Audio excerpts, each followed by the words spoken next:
चतुर्भिः स्फटिकमणिमयीमक्षमालां दधाना हस्तेनैकेन पद्मं सितमपि दशकं पुस्तकं चापरेण भास कुन्देन्दुशङ्खस्फटिकमणिनिभा भासमाना समाना सा मे वाग्देवतेयम् निवसतु वदने सर्वदा सुप्रसन्ना कूजन्तं राम रामेति मधुरं मधुराक्षरम् आरुह्य कविता शाखां वन्दे वाल्मीकिकोकिलम् अंजनानन्दनं वीरं जानकी शोकनाशनं कपीशम् अक्षहन्तारं वन्दे लङ्काभयङ्करम्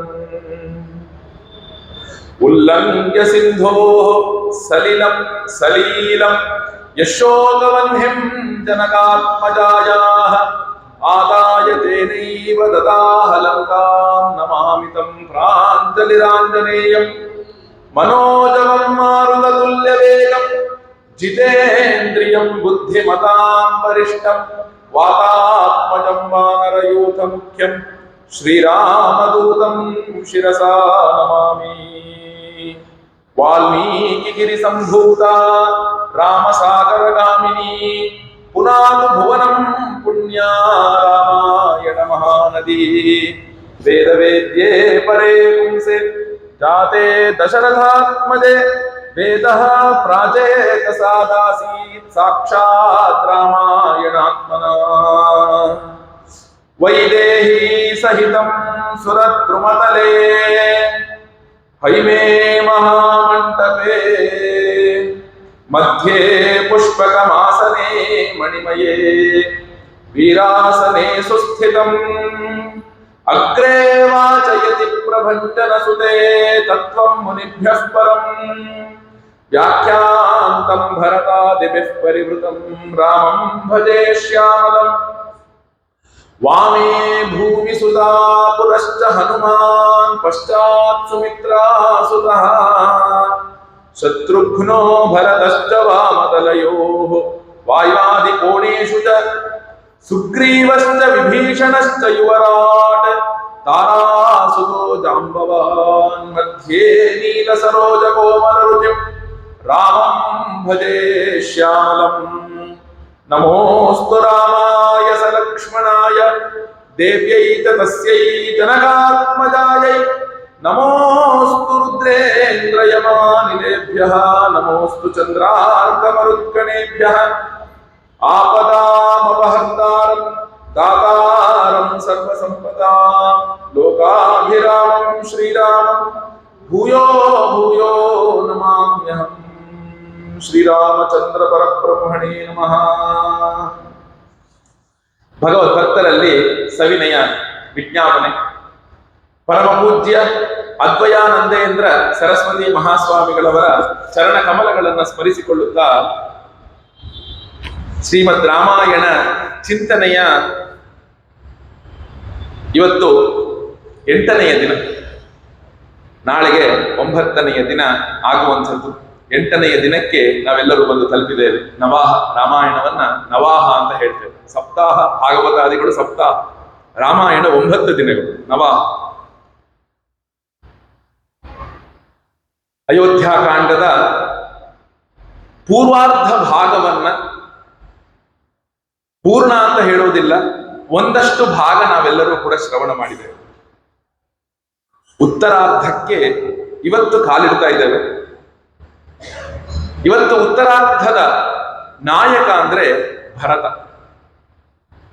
ಆ ಭರತನ ಒಂದು ವ್ಯಕ್ತಿತ್ವ ದರ್ಶನವನ್ನ ನಾವೆಲ್ಲರೂ ಕೂಡ ಮಾಡಿಕೊಂಡು ಈ ಒಂದು ಸಪ್ತಾಹವನ್ನ ಇವತ್ತಿನ ಮಟ್ಟಿಗೆ ಮುಂದೆ ಇನ್ನೊಮ್ಮೆ ಹೇಳಿದಾಗ ಇದರ ಮುಂದುವರೆದ ಭಾಗವನ್ನ ಹೇಳ್ತೇನೆ. ಮಂಗಳವನ್ನ ಮಾಡೋಣ. ನೋಡಿ, ನಿನ್ನೆಯೇ ನಿಮ್ಮೆಲ್ಲರಿಗೂ ಕೂಡ ನಾನು ತಿಳಿಸಿದ್ದೆ, ದಶರಥನು ಆ ರಾಮನ ಕೊರಗಲ್ಲಿಯೇ ಮುಕ್ತಿ ಹೊಂದುತ್ತಾನೆ. ಮುಕ್ತಿ ಹೊಂದ ಮೇಲೆ ದಶರಥನ ಶರೀರವನ್ನ ಎಣ್ಣೆಯ ಕೊಪ್ಪರಿಗೆ ಒಳಗೆ ಮುಳುಗಿಸಿ ಇಡ್ತಾನೆ. ಔಷಧಿ ವನಸ್ಪತಿಗಳು ಇರುವಂತಹ ಒಂದು ಕೊಪ್ಪರಿಗೆ ಮುಳುಗಿಸಿ ಇಡ್ತಾರೆ. ಭರತನಿಗೆ ದೂತರ ಮೂಲಕ ಸಂದೇಶ ಹೋಗುತ್ತೆ.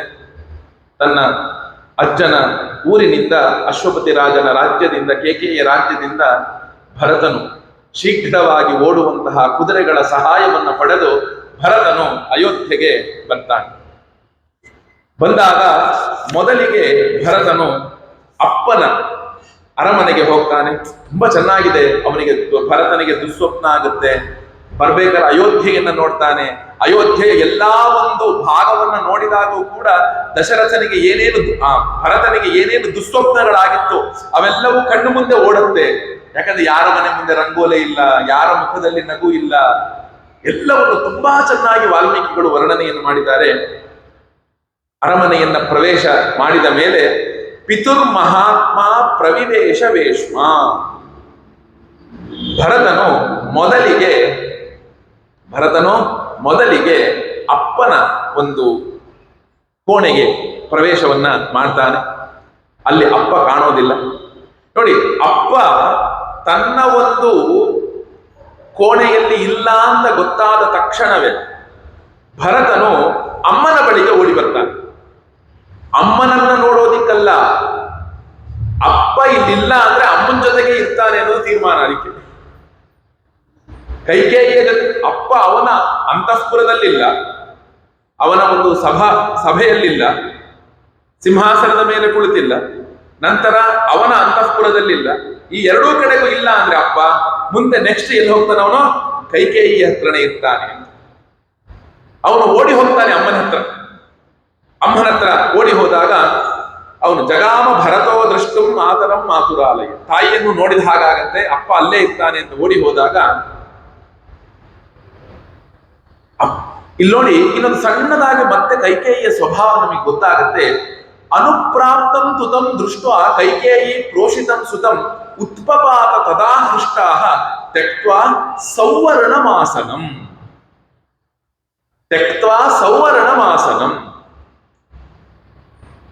ಭರತನನ್ನ ನೋಡಿ ಬಹಳ ಸಂತೋಷ ಆಗ್ಬಿಡ್ತಂತೆ. ಹರ್ಷ ಹೃದಯದಲ್ಲಿ ಆ ಆನಂದ ತುಂಬಿ ಬಂದಾಗ ಭರತನನ್ನ ನೋಡಿದ ತಕ್ಷಣವೇ ಕೈಕೇಯಿಯು ತನ್ನ ಬಂಗಾರದ ಸಿಂಹಾಸನದಿಂದ ಎದ್ದು ಭರತನನ್ನ ಕರೆದಳು ಅಂತ ಬರೆದಿದ್ದಾರೆ.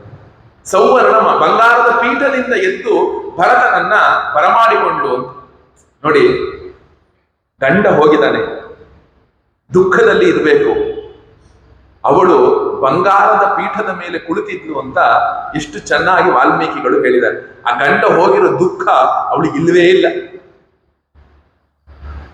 ಅವಳಿಗೇನು ಸುಖ ಇದೆ, ಅವಳಿಗೇನು ಒಂದು ಆನಂದ ಇದೆ ಅಂದ್ರೆ, ನಾನು ನನ್ನ ಮಗನಿಗಾಗಿ ದೊಡ್ಡ ಕಾರ್ಯವನ್ನ ಸಾಧಿಸಿ ಬಿಟ್ಟೆ ಎಂಬ ಒಂದು ಅಹಂಕಾರ ಇದೆ. ಆ ಅಹಂಕಾರ ಇದೆ. ಅದಕ್ಕೋಸ್ಕರ ನೋಡಿ ಇಲ್ಲಿ ಹೇಳ್ತಾರೆ, ಉತ್ಪಪಾದ ತದಾಹೃಷ್ಟ ತೆಕ್ವ ಸೌವರ್ಣಮಾಸನಂ, ಬಂಗಾರದ ಪೀಠದಿಂದ ಆಕೆ ಎದ್ಲನ್ನು ನೋಡಿ. ಮತ್ತೆ ಆ ಮಗು ನೋಡಿ ಎಷ್ಟು ಸಂತೋಷವಾಗುತ್ತೆ ಅಂದ್ರೆ, ಅಪ್ಕೋತಾಳೆ, ಕಣ್ಣೀರ್ ಹಾಕ್ತಾಳೆ, ನಡುನೆತ್ತಿಯನ್ನ ಮೀಸ್ತಾಳೆ, ಅಂಕೆ ಭರತ ಆರೋಪ್ಯ ತೊಡೆ ಮೇಲೆ ಕೂಡಿಸ್ಕೋತಾಳಂತ. ನೋಡಿ, ಭರತನಿಗೆ ಈಗ ಸರಿಸುಮಾರು 26-27 ವರ್ಷ. ಆ ಹುಡುಗನನ್ನ ಕೈಕೇಯಿ ತೊಡೆ ಮೇಲೆ ಕೂಡಿಸ್ಕೊಂಡು ಮುದ್ದು ಮಾಡಿದ್ದು. ಅರ್ಥ ಏನು ಅಂದ್ರೆ, ನನಗೆ 80 ವರ್ಷ ಆದ್ರೂ ನಮ್ಮ ಅಮ್ಮಂಗ್ ನಾನು ಮಗನೇ ಅಂತ. ಏನ್ ಹೇಳಿ, ನನ್ನ ಮಗನಿಗೆ ನನಗೆ ಎಂಥದ್ದು ಮಗನೇ ಅಂತ.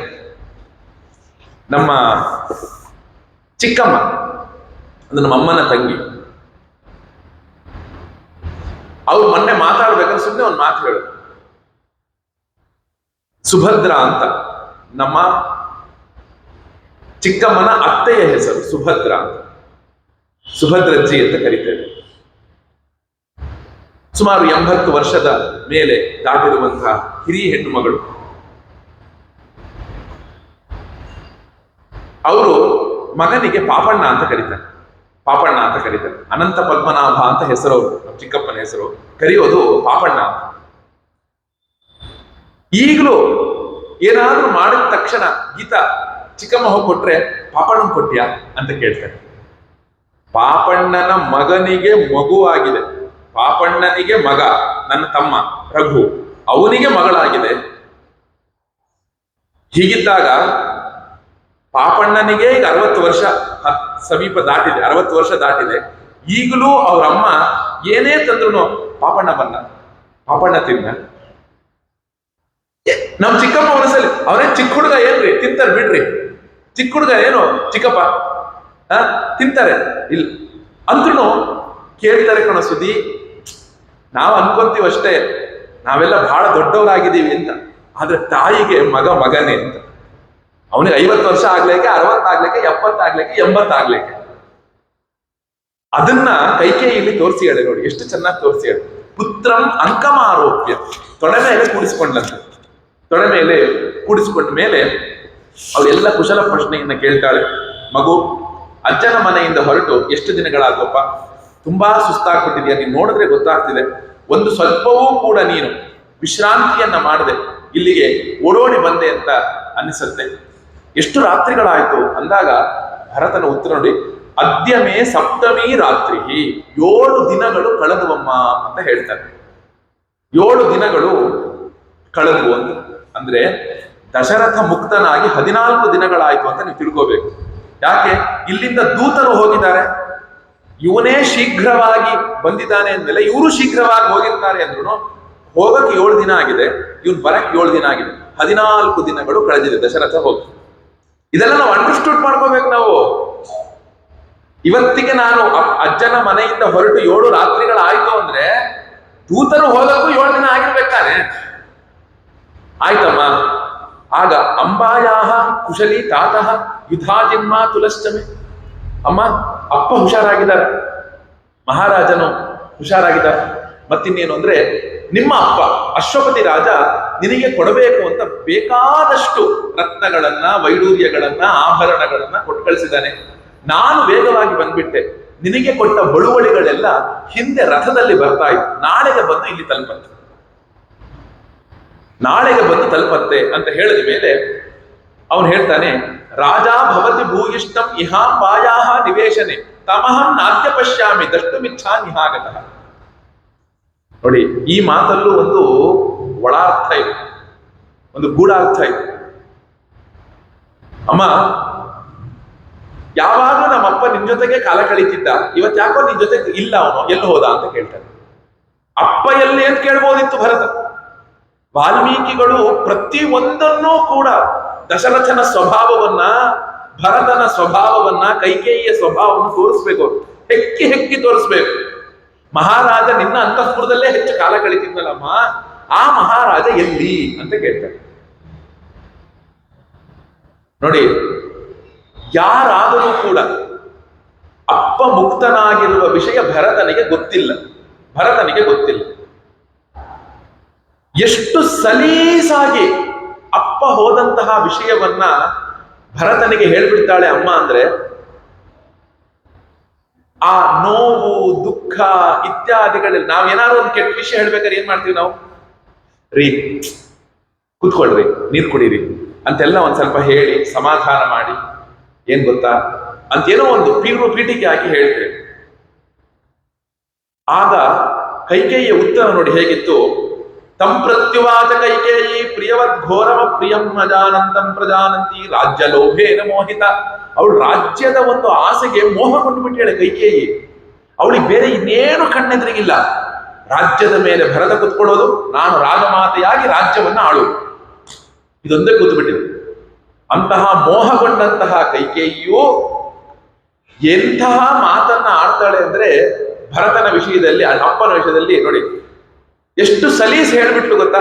ಯಾಗತಿ ಸರ್ವಭೂತಾನಾಂ ತಾಂಗತಿಂತೆ ಗಿತಾ ಪಿತಾಗತಃ ರಾಧಾ ಮಹಾತ್ಮ ತೇಜಸ್ವಿ ಯಾಯುಜೂಕ ಸತಾಂಗತಿ. ಭರತ, ನಮ್ಮಪ್ಪ ಎಲ್ಲಿ ಅಂತ ಕೇಳ್ದ. ಅದಕ್ಕೆ ಉತ್ತರ ನೋಡಿ, ಒಂದಿನ ಹುಟ್ಟಿದ ಮೇಲೆ ಎಲ್ಲರೂ ಎಲ್ಲಿಗೆ ಹೋಗ್ತಾರೋ ನಿಮ್ಮಪ್ಪ ಅಲ್ಲಿಗೆ ಹೋದ ಕಣೋ ಭರತ. ಎಷ್ಟು ಸಲೀಸು ನೋಡಿ. ಒಂದಿನ ಭೂಮಿ ಮೇಲೆ ಹುಟ್ಟಿದ ಮೇಲೆ ಎಲ್ಲರೂ ಎಲ್ಲಿಗೆ ಹೋಗಿ ಒಂದಿನ ತಲುಪಬೇಕು, ಅಲ್ಲಿಗೆ ನಿಮ್ಮಪ್ಪ ಹೋದ ಕಣೋ ಭರತ. ಪಂಚತ್ವಮಾಗತಃ ಏನೋ ಆ ಒಂದು ಯಾಗತಿ ಸರ್ವಭೂತಾನ, ಇಡೀ ಪ್ರಪಂಚದಲ್ಲಿರುವಂತಹ ಎಲ್ಲಾ ಒಂದು ಪ್ರಾಣಿಗಳು ಒಂದಲ್ಲ ಒಂದಿನ ಎಲ್ಲಿಗೆ ಹೋಗಿ ಸೇರ್ಬೇಕೋ ಅಲ್ಲಿಗೆ ನಿಮ್ಮಪ್ಪ ಹೋಗಿ ಸೇರಿ ಆಯ್ತು ಅಂತ ಹೇಳ್ಬಿಟ್ಟು ಇದನ್ನ ಕೇಳಿದ ತಕ್ಷಣ ಭೂಮಿ ಮೇಲೆ ಭರತನ ಬಿದ್ದು ಹೋಗ್ತಾನೆ.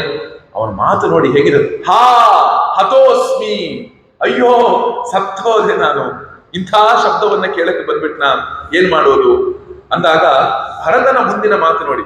ಮತ್ತಿದ್ದೆಲ್ಲ ಬಿಡ್ತಿದ್ದೀನಿ, ಇವತ್ತು ಭರತನ ವ್ಯಕ್ತಿತ್ವ ಹೇಳ್ಬಿಡ್ಬೇಕು ನಾನು, ಇನ್ನೊಂದಿನ ಮತ್ತೆ ಡೀಟೇಲ್ ಆಗಿ ಹೇಳ್ತೀನಿ. ಅಮ್ಮ ನಾನು ಏನು ಯೋಚನೆ ಮಾಡ್ಕೊಂಡು ಬಂದೆ ಗೊತ್ತಾ ಅಮ್ಮ, ನಾನು ಏನು ಯೋಚನೆ ಮಾಡ್ಕೊಂಡು ಬಂದೆ ಗೊತ್ತಾ ಅಮ್ಮ, ಅಭಿಷೇಕ್ಷತಿ ರಾಮನ್ನು ರಾಜ ಯಜ್ಞನ್ನು ಯಕ್ಷತೆ ಇತ್ಯಹಂ ಕೃತ ಸಂಕಲ್ಪ ಹೃಷ್ಟ ಯಾತ್ರಂ ಮಯಾಸಿಷಂ. ನಾನು ಅನ್ಕೊಂಡು ಬಂದಿದ್ದು ಏನು ಅಂದ್ರೆ, ಅಪ್ಪ ರಾಮಚಂದ್ರನಿಗೆ ಪಟ್ಟಾಭಿಷೇಕವನ್ನ ಇಟ್ಟುಕೊಂಡಿದ್ದಾನೆ, ಆ ಪಟ್ಟಾಭಿಷೇಕವನ್ನ ನಾನು ನೋಡಬೇಕು ಅನ್ನುವ ಕುತೂಹಲದಿಂದ ಬಂದೆ ಅಮ್ಮ. ನಾನು ನಮ್ಮ ಅಣ್ಣನಿಗೆ ಪಟ್ಟಾಭಿಷೇಕ ಅಂದುಕೊಂಡು ಬಂದ್ರೆ ಅಪ್ಪನಿಗೆ ಈ ಒಂದು ಆಗೋಯ್ತಾ, ಇಂಥ ಪರಿಸ್ಥಿತಿ ಬಂದ್ಬಿಡ್ತಾ.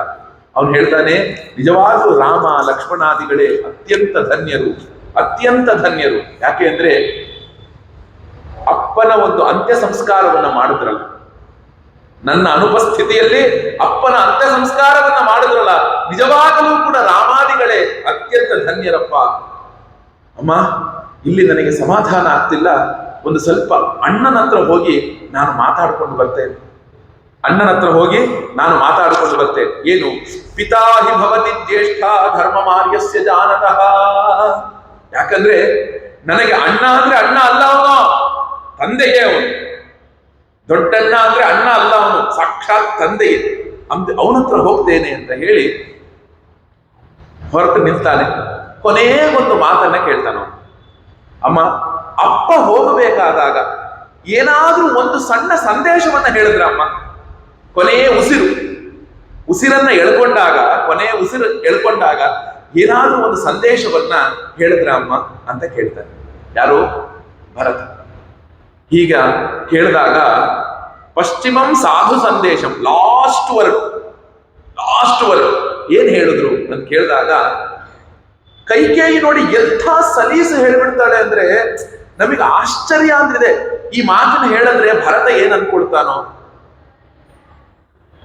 ರಾಮೇತಿ ರಾಜಾ ವಿಲಪನ್ ಹಾಸೀತೆ ಲಕ್ಷ್ಮಣೇತಿ ಸಮಹಾತ್ಮ ಪರಂ ಲೋಕಂ ಗತೋ ಗತಿಮತಾಂಬರಃ ಇಮಾಂತು ಪಶ್ಚಿಮಾಂ ವಾಚಂ ವ್ಯಾದಹಾರ ಪಿತಾ ತವ ಕಾಲಧರ್ಮ ಪರಿಕ್ಷಿಪ್ತಃ ಪಾಶೈರಿವ ಮಹಾಗತಃ ಸಿದ್ಧಾರ್ಥಾಸ್ತೆ ನರಾಃ ರಾಮಮಾಗತಂ ಸೀತೆಯಾ ಸಹ ಲಕ್ಷ್ಮಣಂಚ ಮಹಾವಾಹಂ ದ್ರಕ್ಷ್ಯಂತಿ ಪುನರಾಗಮತೆ.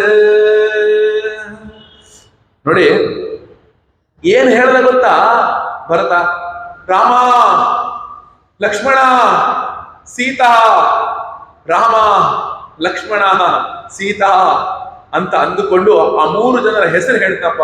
ಕೊನೆಗೆ ಇನ್ನೊಂದು ಮಾತು ಹೇಳ್ದ, ಏನು ಅಂದ್ರೆ, ಯಾರು ನಿಜವಾಗ್ಲೂ ನೀವೆಲ್ಲ ಧನ್ಯರಪ್ಪ, ನೀವೆಲ್ಲ ಧನ್ಯರು. ಯಾಕೆ ಧನ್ಯರು? ಆ ಯಾರು ದಂಡಕಾರಣ್ಯದಿಂದ ರಾಮನು ಲಕ್ಷ್ಮಣನು ರಾಮಸೀತೆಯರ ಜೊತೆಗೆ ಅಯೋಧ್ಯ ನಗರಿಯನ್ನ ಪ್ರವೇಶ ಮಾಡಿ ಅವರನ್ನ ಯಾರು ಸ್ವಾಗತ ಮಾಡ್ತಾರೋ, ಯಾರು ರಾಮಚಂದ್ರನನ್ನ ಅಪ್ಪಿಕೊಳ್ತಾರೋ ಅವರೇ ಧನ್ಯರು ಅಂತ ಹೇಳಿ ನಿಮ್ಮಪ್ಪ ಪ್ರಾಣ ಬಿಟ್ಬಿಟ್ಟಪ್ಪ. ನೋಡಿ ಹೆಂಗ್ ಪ್ರಾಣ ಬಿಟ್ಟ. ಯಾರು ರಾಮನು ಕಾಡಿಂದ ವಾಪಸ್ ಬಂದ ಮೇಲೆ ಯಾರು ನೋಡ್ತಾರೋ ಆ ಕಣ್ಣುಗಳು ಧನ್ಯವು, ಅವನು ಅಪ್ಪಿಕೊಳ್ಳುವಂತಹ ತೋಳುಗಳು ಧನ್ಯ ಅಂತ ಹೇಳಿ ಬರೀ ರಾಮ ಸೀತಾ ಲಕ್ಷ್ಮಣ ಅಂತ ಹೇಳ್ಕೊಂಡು ನಿಮ್ಮಪ್ಪ ಪ್ರಾಣ ಬಿಟ್ಟ. ಈಗ ಇನ್ನೊಂದು ಆಘಾತ ಭರತನಿಗೆ. ಅಣ್ಣ ಕಾಡಿಗೆ ಹೋದ್ನ, ಅಣ್ಣನೂ ಇಲ್ವಾ? ಅಯ್ಯೋ ವಿಷಣ್ಣ ವದನೋ ಭೂತ್ವ. ತುಂಬಾ ದುಃಖ ಆಗ್ಬಿಡುತ್ತೆ ಭರತನಿಗೆ, ಅತ್ಯಂತ ದುಃಖ ಆಗ್ಬಿಡುತ್ತೆ. ದುಃಖ ಆದಾಗ ಅವನು ಕೇಳ್ತಾನೆ, ಅಣ್ಣ ಯಾಕೆ ಹೋದ ಕಾಡಿಗೆ, ಏನಾಯ್ತು ಅಂದಾಗ ನೋಡಿ ಅವನು ಹೇಳ್ತಾನೆ, ಅವನು ಏನಮ್ಮ ಏನ್ ಹೇಳ್ತಿದ್ಯಾ ನೀನು? ಹೌದು ಕಣಪ್ಪ ಭರತ, ನಾನು ಹೇಳಿದ್ ಸರಿನೇ. ನಿಮ್ಮ ಅಣ್ಣ ಜಟೆ ವಲ್ಕಲ ನಾರು ಬಟ್ಟೆ ಎಲ್ಲ ಇಟ್ಕೊಂಡು ನಿಮ್ಮಪ್ಪ ಅಣ್ಣನನ್ನ ಕಾಡಿ ಕಳಿಸ್ತಾ. ನೋಡಿ ಆ ಟೋನಲ್ಲೇ ನಾವು ಮಾತಾಡ್ಬೇಕು, ಕೈಕೇಯಿಯ ಮಾತು. ಅವನು ಕಾಡಿ ಕಳಿಸ್ತಾ ಅಂದು. ಆಗ ಭರತ ಒಂದು ಚಿಂತನೆ ಮಾಡ್ತಾನೆ. ಏನ್ ಚಿಂತನೆ ಮಾಡ್ತಾನೆ?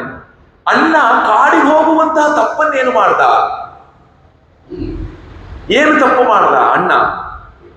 ಎಂದೂ ಕೂಡ ತಪ್ಪನ್ನೂ ಕೂಡ ಎಂದೂ ಕೂಡ ತಪ್ಪನ್ನ ಆಲೋಚನೆಯನ್ನೇ ಮಾಡಿದಂತಹ ಅಣ್ಣ, ಅವನು ತಪ್ಪು ಮಾಡೋದಲ್ಲ ರಾಮಚಂದ್ರ, ತಪ್ಪನ್ನ ಆಲೋಚನೆಯನ್ನೂ ಮಾಡೋದಿಲ್ಲ, ತಪ್ಪಿನ ಆಲೋಚನೆಯನ್ನು ಮಾಡೋದಿಲ್ಲ.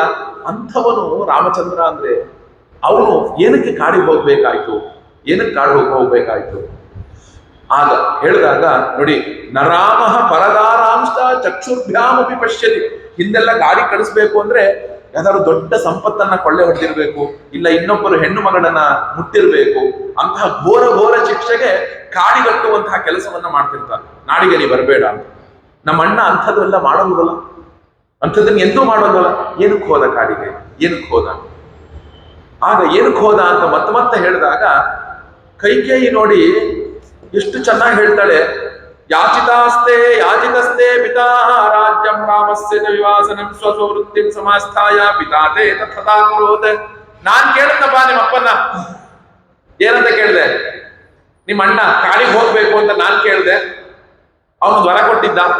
ಆ ವರನ ಆಯ್ತಮ್ಮ ಕೈಕೇಯಿ, ಅವನು ತುಂಬಾ ಸತ್ಯವಂತ ನಿಮ್ಮಪ್ಪ, ಅದಕ್ಕೋಸ್ಕರ ಅವನ ಸತ್ಯದ ಮೇಲೆ ನೆರಳಿಂತಹ ನಿಮ್ಮಪ್ಪ ನಾ ವರವನ್ನು ನಡೆಸ್ಕೊಂಡ. ನಾನೇ ಕೇಳಿದ್ದು. ಆಮೇಲೆ ಏನ್ ಹೇಳ್ತಾಳೆ ಗೊತ್ತಾ ಅವಳು? ಪುತ್ರ ಶೋಕ ಪರಿದ್ಯೂನಃ ಪಂಚತ್ವ ಉಪಪೇದಿವಾ. ಆ ಪುತ್ರ ಶೋಕದಿಂದಲೇ ದುಃಖ ಪಟ್ಟು ಪಟ್ಟು ಪಟ್ಟು ನಿಮ್ಮಪ್ಪ ಪಂಚಭೂತಗಳಲ್ಲಿ ಲೀನನಾಗ್ಬಿಟ್ಟ. ನೋಡಿ, ಪಂಚಭೂತಗಳಲ್ಲಿ ಲೀನನಾದ ಅನ್ನೋದು ಈಗಿನ ಶಬ್ದ ಅಲ್ಲ, ರಾಮಾಯಣದಲ್ಲಿ ವಾಲ್ಮೀಕಿಗಳೇ ಬೆಳೆಸಿದ್ದಾರೆ. ಪಂಚತ್ವ ಉಪಪೇದಿವಾ. ಅವನಕ್ಕೆ ಈಗ ನೀನೇನ್ ಮಾಡ್ಬೇಕು ಅಪ್ಪ? ಈಗ ನೀನು ಧರ್ಮಜ್ಞನಾದಂಥವನು, ಈಗ ದುಃಖ ಪಡುವಂತಹ ಸಮಯ ಅಲ್ಲ ಇದು. ಇಡೀ ಅಯೋಧ್ಯ ಕೋಸಲ ದೇಶ ನಿನಗೋಸ್ಕರ ಕಾಯ್ತಾ ಇದೆ, ನೀನು ರಾಜನಾಗಬೇಕು ಅಂತ ಕಾಯ್ತಾ ಇದೆ. ಆದ್ರಿಂದ ಈ ದುಃಖವನ್ನ ಬಿಟ್ಟು ನೀ ಏನ್ ಮಾಡು, ರಾಜನಾಗಪ್ಪ. ಮೊದಲು ವಸಿಷ್ಠರನ್ನ ಕಾಣು, ಅಪ್ಪನಿಗೆ ಮಾಡಬೇಕಾದಂತಹ ಎಲ್ಲಾ ಒಂದು ಕ್ರಿಯೆಯನ್ನ ಮಾಡಿಬಿಟ್ಟು ನೀನು ಅಯೋಧ್ಯೆಯ ಸಿಂಹಾಸನದ ಮೇಲೆ ನೀನು ಕೂಡಪ್ಪ ಅಂತ ಕೈಕೇಯಿ ಹೇಳ್ಬಿಡ್ತಾಳೆ. ನೋಡಿ, ಅಪ್ಪ ಹೋಗಿದ ದುಃಖ, ತಂದೆಗೆ ಸಮನಾದಂತಹ ಅಣ್ಣ ಕಾಡಿಗೆ ಅಟ್ಟಿದವಳು ಅವನ ಅಮ್ಮ. ಇದನ್ನ ಕೇಳಿದಂತಹ ಭರತನಿಗೆ ಆ ದುಃಖ ಇಮ್ಮಡಿಯಾಗತ್ತೆ. ಕೈಕೇಯಿಯ ಮೇಲೆ ಅತ್ಯಂತ ದುಃಖ ಆಗತ್ತೆ. ದುಃಖದ ಜೊತೆಗೆ ಕೋಪ, ದುಃಖದ ಜೊತೆಗೆ ಬಹಳ ಕೋಪ ಆಗ್ಬಿಡುತ್ತೆ. ಆಗ ಒಂದು ಮಾತು ಹೇಳ್ತಾನೆ ನೋಡಿ, ಕಿನ್ನು ಕಾರ್ಯಂ ಹತಸ್ಯೇಹ ಮಮ ರಾಜ್ಯೇನ ಶೋಚತಃ ವಿಹೀನಸ್ಯಾತ ಪಿತ್ರಃ ಚ ಭ್ರಾತ್ರ ಪಿತೃ ಸಮೇನ ಚ. ಅಮ್ಮ, ಎಂಥ ದೌರ್ಭಾಗ್ಯವನ್ನ ತಂದು ಕೊಟ್ಬಿಟ್ಟಿಯಮ್ಮ ಕೋಸಲ ದೇಶಕ್ಕೆ ನೀನು. ಕೋಸಲ ದೇಶಕ್ಕೆ ನಿನ್ನಿಂದ ಇಡೀ ಕೋಸಲ ದೇಶ ಅನಾಥವಾಗೋಯ್ತಲ್ಲ, ಅಯೋಧ್ಯ ಪಟ್ಟಣ ಅನಾಥವಾಯ್ತಲ್ಲ. ಅಷ್ಟೇ ಅಲ್ಲ, ಇನ್ನೊಂದು ಏನಪ್ಪಾ ಅಂದ್ರೆ ತಂದೆಯೂ ಇಲ್ಲ, ಈಗ ತಂದೆಗೆ ಸಮನಾದಂತಹ ಅಣ್ಣನೂ ಇಲ್ಲ. ಮತ್ತಿನ್ನೇನು, ನೀನ್ ಹೆಂಗ್ ಬಂದೆ ನಮ್ಮ ದೇಶಕ್ಕೆ, ಯಾವ ರೀತಿ ಬಂದೆ ಹೇಳ್ತಾರೆ. ಕುಲಸ್ಯತ್ವಂ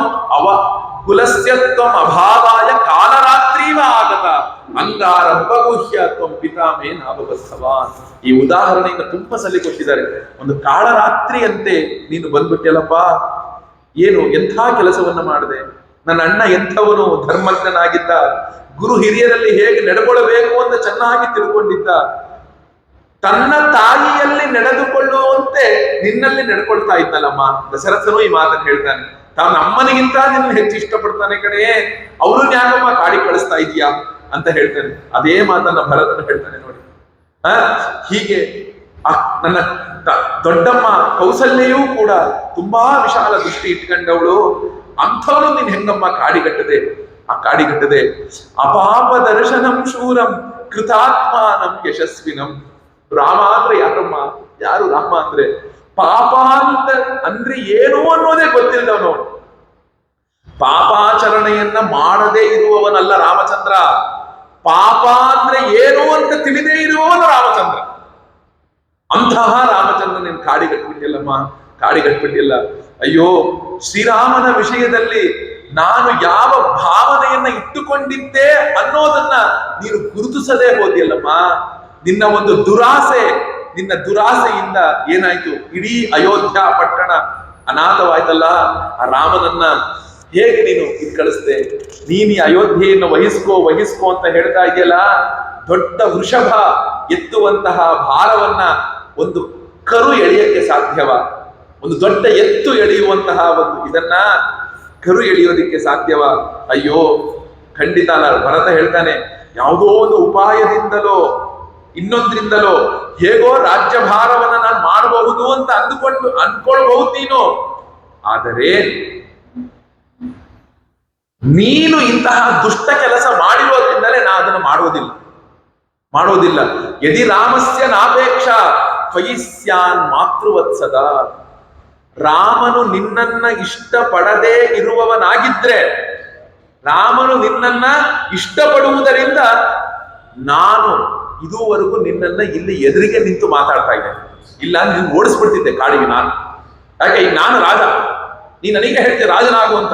ನಾನು ನನ್ನ ಆದೆ ಅಂದ್ರೆ ಮೊದಲ ಫರ್ಮಾನಿಗೆ ಸೈನ್ ಹಾಕೋದು ಏನು ಗೊತ್ತಾ? ನನ್ನ ಅಮ್ಮನ್ ತಗೊಂಡು ದಂಡಕಾರಣ್ಯಕ್ಕೆ ಬಿಡ್ರಿ ಅಂತ. ರಾಮನು ಇಷ್ಟಪಡೋದ್ರಿಂದ ನೀನ್ ಇನ್ನೂ ಕೂಡ ಇಲ್ಲೇ ಇದೆಯಮ್ಮ. ನನ್ನ ರಘುವಂಶದಲ್ಲಿ ಗೊತ್ತಿಲ್ವಾ ಅಮ್ಮ, ಜ್ಯೇಷ್ಠ ಪುತ್ರನಿಗೇನೆ ಪಟ್ಟವನ್ನ ಕಟ್ಟೋದು ಅಂತ. ಯಾಕೆ ನೀನು ಈ ರೀತಿಯಾಗಿ ಮಾಡ್ಬಿಟ್ಟಿಯಮ್ಮ?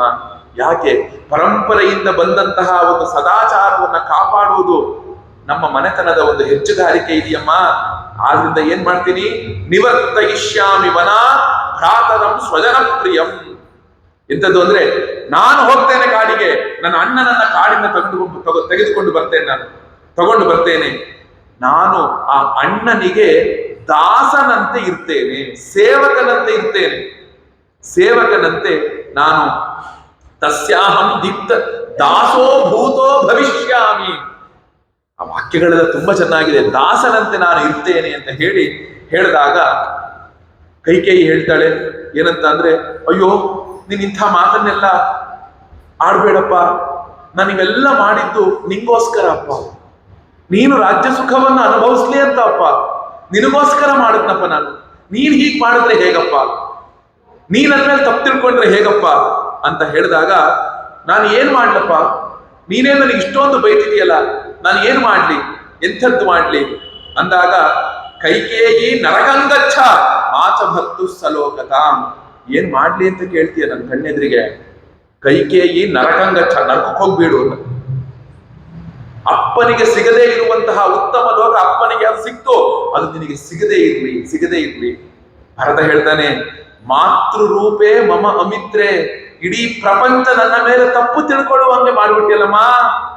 ತಿಳ್ಕೊಳ್ಳುವಂತೆ ಮಾಡ್ಬಿಟ್ಟಿಯಲ್ಲ. ನೀನು ನನ್ನ ತಾಯಿಯಲ್ಲ, ತಾಯಿಯ ರೂಪದಲ್ಲಿರುವಂತಹ ಶತ್ರುವಾಗಿದೆಯ ನೀನು. ನತೇಹಾಂ ಅಭಿಭಾಷ್ಯೋಸ್ಮಿ. ಇನ್ ಮುಂದೆ ನನ್ನೊಟ್ಟಿಗೆ ನೀನು